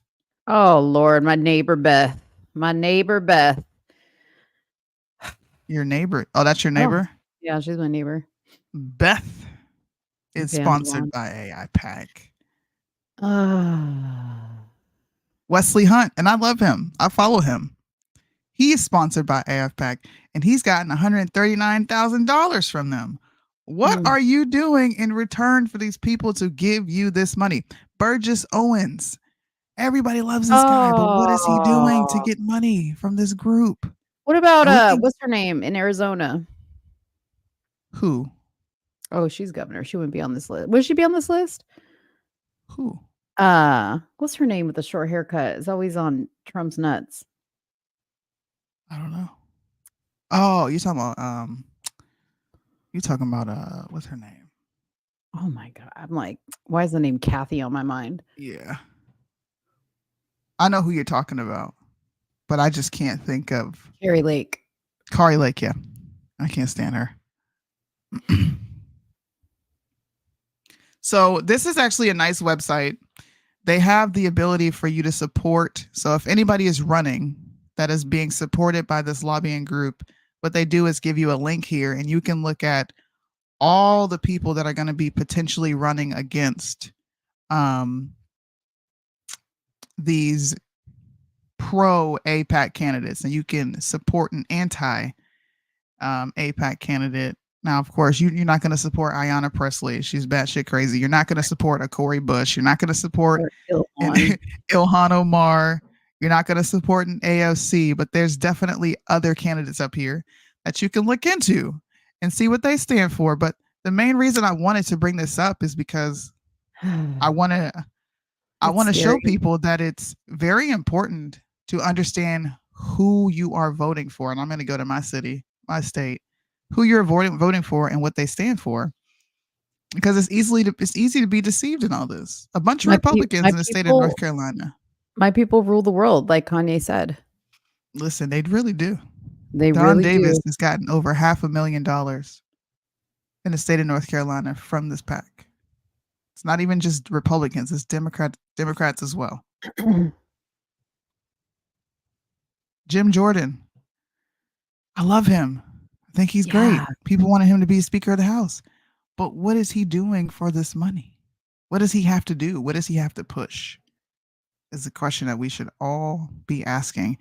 I mean, at the this reason point, I felt they all need to answer some questions, right? So the reason that I was looking into this is because I saw Nick Fuentes, and then right after that, I saw a follow-up of Candace Owens doing a video, and she was calling out a lot of craziness going on with Israel, and she connected some amazing dots. I'm going to play this video. Should I play all of it straight through, or should we stop? No, play it. You know what? I will say this, dude. Candace is on the conspiracy theory. Like she's not talking about conspiracy theory. She's talking about what people think are conspiracy theories and like really shedding light. And in a way, she's talking about the Daily. If you pay attention, she's talking about the Daily Wire stuff without talking about the Daily Wire stuff. Mm-hmm. She's a smart one. Smart one. Plenty of Americans who thought that it was, at the very least, incredibly suspicious during 9/11, shortly thereafter, when this segment ran, also back in 2002, on ABC News as an update to a prior segment that they had done. Take a listen. In the days after the September attacks, there were countless rumors about strange coincidences surrounding the events. One report about a group of Middle Eastern men spotted the morning of September 11th parked just across the river from New York City has not gone away. Investigation of their presence has led to questions about whether Israel was conducting espionage on U.S. soil. We're joined now by ABC's John Miller with an exclusive report this evening. That's right, Elizabeth. This is a case that took the FBI and the CIA more than 2 months to sort out, while 5 Israelis waited in jail. It began when this woman was watching the Twin Towers burning from her apartment in New Jersey. She noticed 3 men on top of a van, posing for pictures with the towers burning in the background. And I could see that they were like happy. You know, they didn't look shocked to me. You know, they didn't look shocked. I thought it was very strange. The witness called police, who stopped the van hours later and arrested 5 men. All 5, it turns out, were Israeli. They were turned over to the FBI. Sources tell ABC News during a check of national security databases, some of the men were listed as having had connections with Israeli intelligence. At the FBI, that set off alarm bells. The FBI needed the answers to 3 important questions. Who were these men? What brought them to that parking lot on the morning of September 11th? And did they have any advanced knowledge of what was going to happen that day? The men said they were just taking pictures at the time. They said they worked for a company called Urban Moving. The FBI obtained a search warrant for the company's offices. 2 SUVs were filled up with between 9 and 12 boxes and computers. Not long after the arrests, the offices of urban moving were simply abandoned. Almost everything was left behind. In jail, the 5 Israelis were repeatedly interrogated and given lie detector tests. Stephen Gordon was their American lawyer. They were asked questions if they had ever been approached by or hired by any non-United States intelligence community. While there is still some debate among American intelligence officials, many investigators believe some of the men were part of an Israeli operation aimed at monitoring radical Islamic charities that support groups like Hamas, something lawyers for the 5 men and the Israeli government strongly deny. These 5 Israelis were not involved in any intelligence operation in the United States. The story is simply false. In the end, the FBI concluded there was no evidence that any of the 5 men had advance knowledge of the September 11th plot. After 71 days, the 5 Israelis were deported, leaving some ruffled feathers among both U.S. and Israeli officials. All right, guys, so nothing to see there. Obviously, you'd be a conspiracy theorist if you had any questions about that. You actually would be worse. You'd probably be anti-Semite. If you had any questions about a foreign government overseas that had people who were attached to their intelligence apparatus who were celebrating and taking photos as the towers burned and American citizens were dying. Yeah, don't be any of those things. Plenty of. Yeah. I love the way she presents information. It's crazy, isn't it?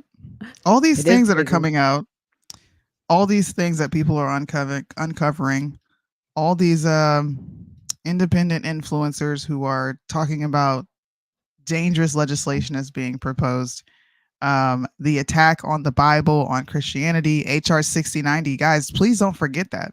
The Senate has yet to vote on that. The House passed it, and we're still waiting. And I might have it backwards, but the last time I checked, the Senate has still not decided on whether we were going to use the working definition of anti-Semitism to explain it and define it, which includes our beliefs as Christians, as far as who had a hand in trying to murder Jesus Christ. Period. And I do want to say,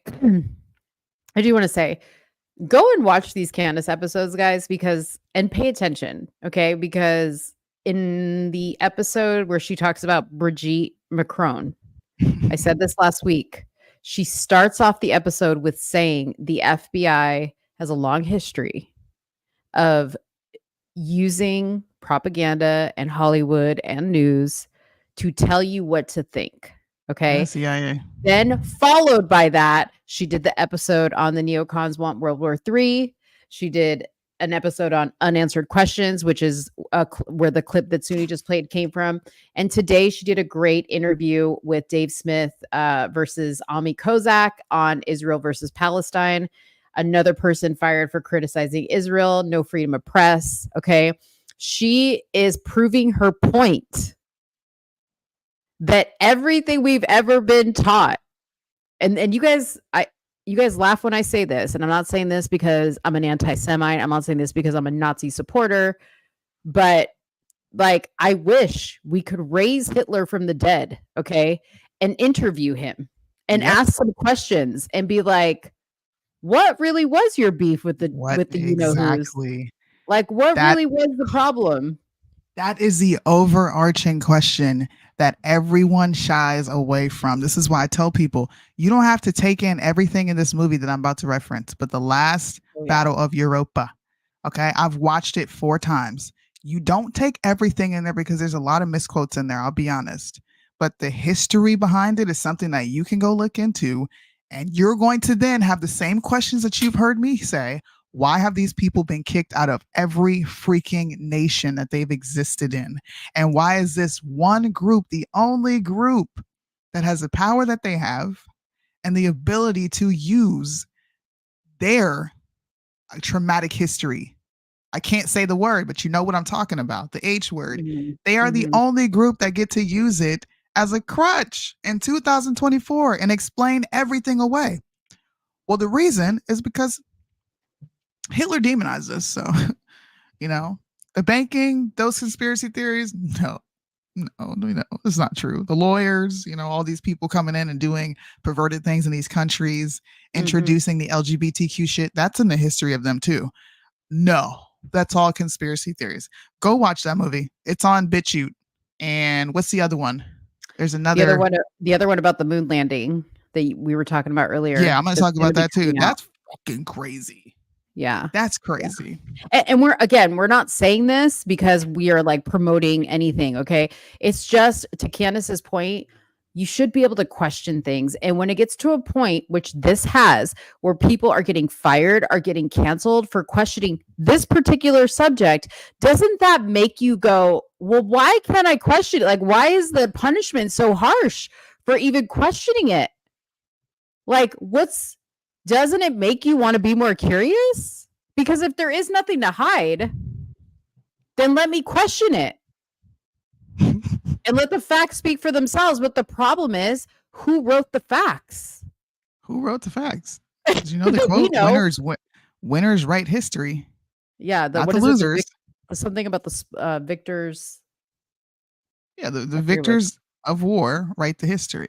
Yeah. They decide what's fact or fiction. Mm-hmm. And the losers, you just sit on the sidelines and hope for the best and hope you find out the truth. Hope you come out looking okay in the final version. Man, Candace is somebody that we should watch like a hawk. Yeah. And I'm saying this because she is standing on a mountain by herself right now. Yeah. At her level. I'm talking about at her level where she is. Candace is a cultural icon when it comes to politics and entertainment and culture. She is. Period. Yeah. She's standing on a mountain by herself and being like, hey man, see all this shit underneath me? Y'all better question it. Mm-hmm. Watch Candace. I don't know. I'm not saying anything is going to happen to her, but I am saying that this is somebody that we should really respect and treasure. That doesn't mean you have to agree with all of her points. But when she talks, me personally, especially when she speaks on subjects that I've been talking about forever and people reject it, I'm the first person to watch. Mm-hmm. And that's all I've been doing is watching. I want to see how people respond to so many things that she said. Dude, her new show is so much better than it was on the Daily Wire. I mean, obviously. It's back to the days. Remember when Candace had the Candace Owens podcast and she would sit at the table like that? It's back to those days. But real quick, before Soonie talks about her next movie recommendation, I personally have not watched this, but Dave has been watching it on Netflix, and it's the Hitler and Nazis Evil on Trial. He said I've been watching it. Is it good? You like it? Yes, I love it. Dave says it's very good. So very good. Yeah, and I haven't started it yet. I definitely want to watch it. I'm gonna send you the speeches and letters that they found from Hitler that they have translated.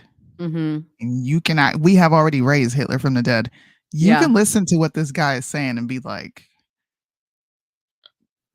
I ain't gonna say what I'm thinking out loud. That's what you listen. Y'all, if black folks got to be a good sport and accept that Martin Luther King was a socialist, y'all got to at least take a listen. Y'all at least got to take a listen to what Candace is saying. I'm just saying. That's true. Y'all tell black folks, like, come on now, wake up. Martin Luther King was a socialist. He led y'all into the wrong direction. Then you have to consider what she's saying. Yes, you do. You have to consider it. You have to listen to it and go, huh, that's interesting. That's interesting. Yeah. And look into it for yourself. Yeah. So the last subject that I have is once again falls in line with conspiracy theories, things that our government has really tried to hide and put under wraps. I come home from whatever I was doing and my husband's like, you need to Google right now, get on YouTube and look at Fly Me to the Moon. Right. So I went to go wash dishes and I'm just doing stuff. And he's like, did you look at it? And I was like, no. I said, it's called Over the Moon. I could tell he was getting irritated. He was like, fly me to the moon. Look at it. So look at it. So I finally stop and look at it. And my mind was fucking blown. You guys know how I think the moon landing is fake. And I usually give the fact that the filming of it is odd. Okay. We've never seen Earth at a distance. We cannot go back to the moon because they destroyed the technology per a NASA astronaut. I didn't make this up. They said it. Everyone and their mama with the brain has been saying that this was filmed and Steven Spielberg was brought on board to make it look real. Well, there's a movie with Scarlett Johansson and Channing Tatum that literally explained what so many people have been saying for years. So I'm going to let you guys watch this. How are they letting this come out? I don't know. Sometimes I think they let these things come out because it's so far-fetched just in a movie and no one's going to buy the fact that it's real. That's what I think. It's just like Candace said. These people put this shit in movies to get you desensitized to it. True. That's what they do. Theorists that follow me, you guys know I don't believe in the moon landing. I think it's all fake. And this movie essentially proves that NASA faked this entire moon landing. Check this freaking trailer. The whole world will be watching. We can't afford to lose to the Russians. We need to shoot backup version of the moon landing. You mean to fake it? No one can ever know what we're doing. I cannot accept that. They will shoot you. What is my budget? Oh, boy. I know a lot more about the moon than I know about you. Give me go, no go for launch. If you fake this mission, every single thing that we have sacrificed will have been for nothing. You know you couldn't have made it to this day without me. 4, 3, 2,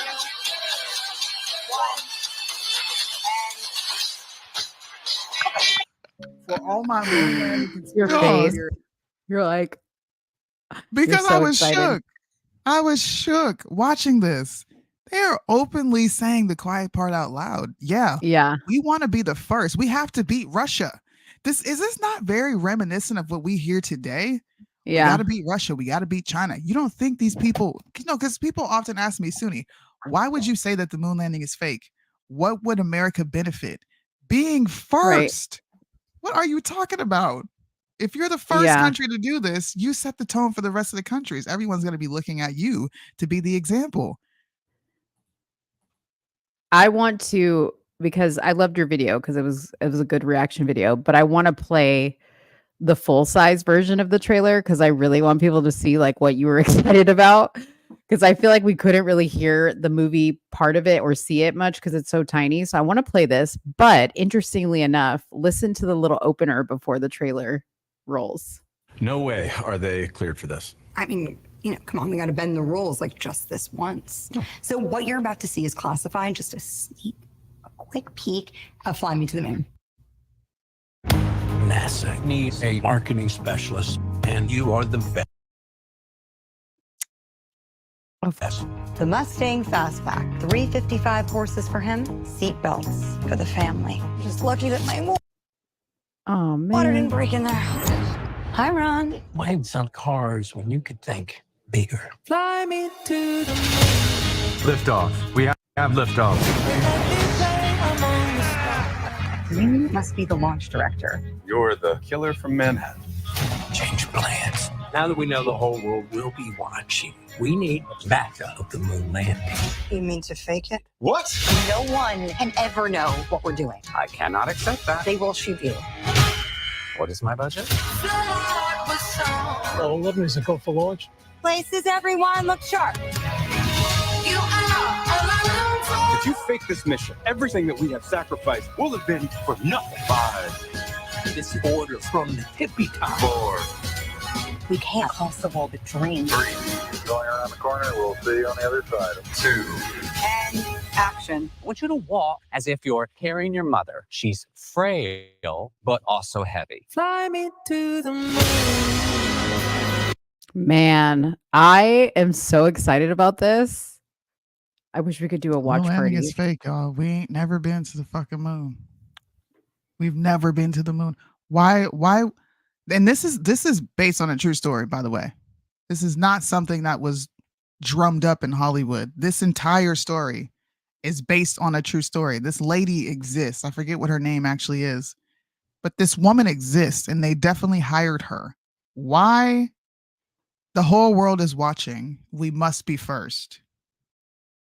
Why would you fake a moon landing, right? if you're confident you're going to get there.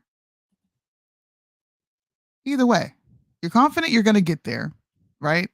The only proof that we have that you got there is this footage that everyone has been skeptical of and found to be fake. All right. You want to know the glaring, the most craziest thing about this whole thing is the president got a phone call from the moon on a goddamn landline. Does it on detail a that? landline? How do you know that? Because what do you mean? It happened live on TV. They called the president from space and he had a whole conversation with them. On a landline.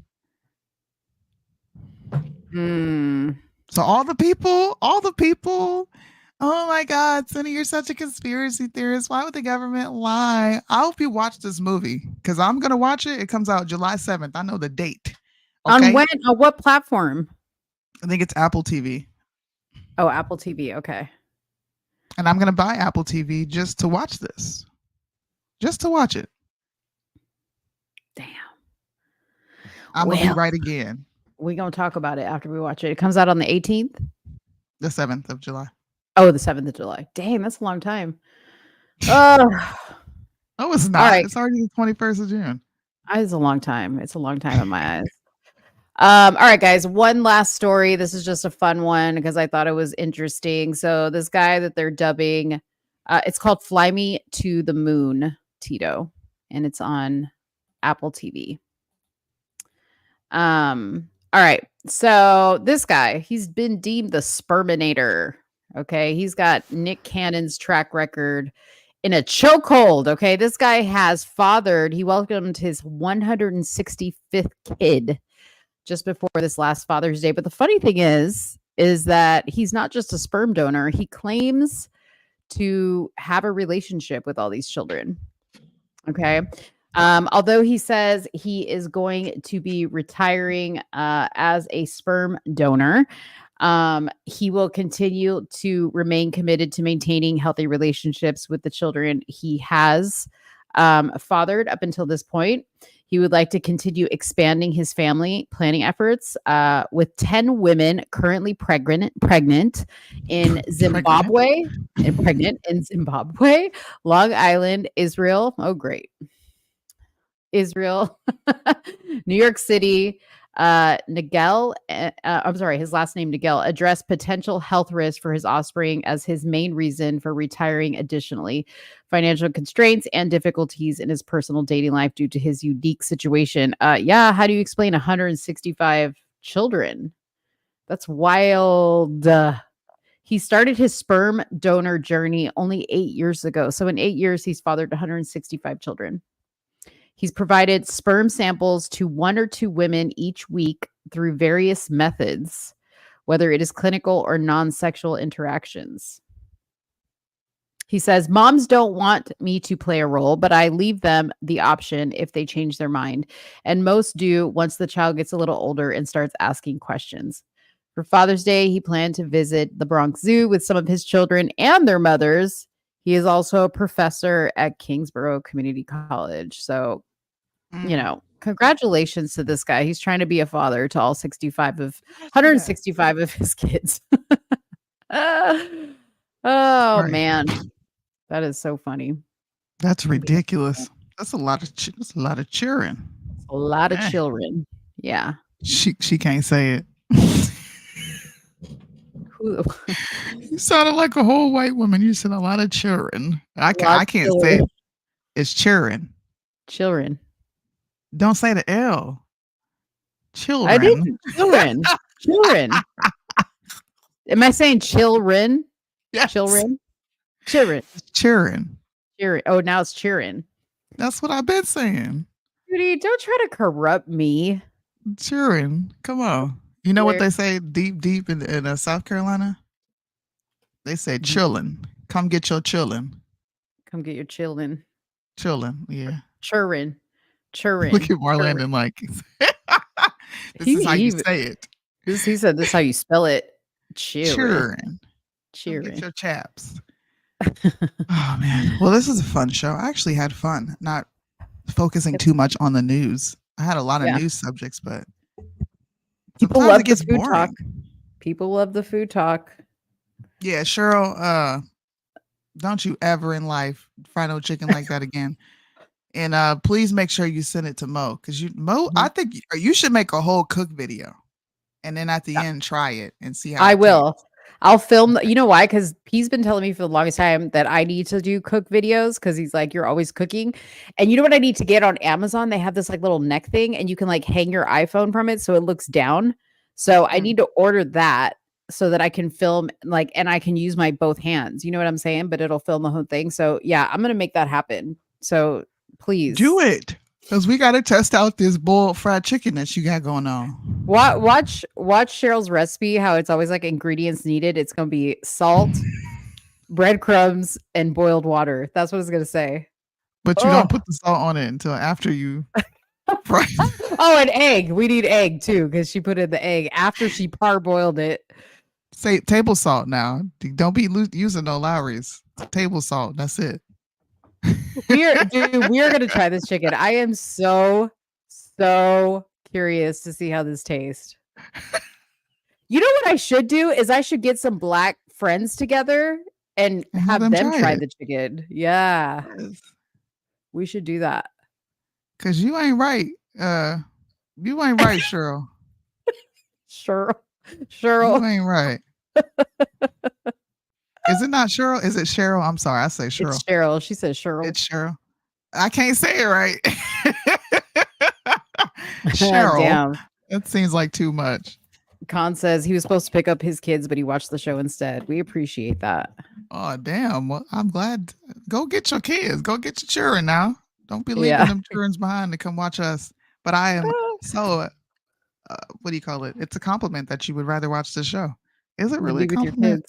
No, that ain't no compliment. Depends. I mean, it depends how old his kids are, you know? That's true. That's true. Yeah, you got that. You finna get a grand cussing out. Name is good either way, not fuzzy. Okay. Well, please make sure, don't forget to send Mo that recipe because I want to see her make it. I'm gonna call you on the phone while you make it. And include a picture of yourself, Cheryl. Don't be putting no extra. So I don't trust you. You might try to put some salt on it. I know, right? I'm gonna have my sazon and my Goya like to the side, just like accident, because we're so used to seasoning our food. You're gonna be like, yeah. Cheryl, send me a picture with the recipe. Because I'm gonna, I save recipes, so I always try to put like a little memorabilia with them. So send me your picture so that I'm like, so when I make the video, I would be like, this is what Cheryl looks like. No judgment. White people chicken. By the way, go get your Trump shirts. Okay, if you're a Trump tard like Mo here, and you just love Trump, you're a Trumplican, a Trump tard, go get some shirts. I made some shirts for y'all. I'm voting for the felon. Red Pill definitely took my idea and then pursued to poach one of my goddamn customers. I feel some type of way about that. That was some straight poach a customer shit. from you. That was some nigga shit.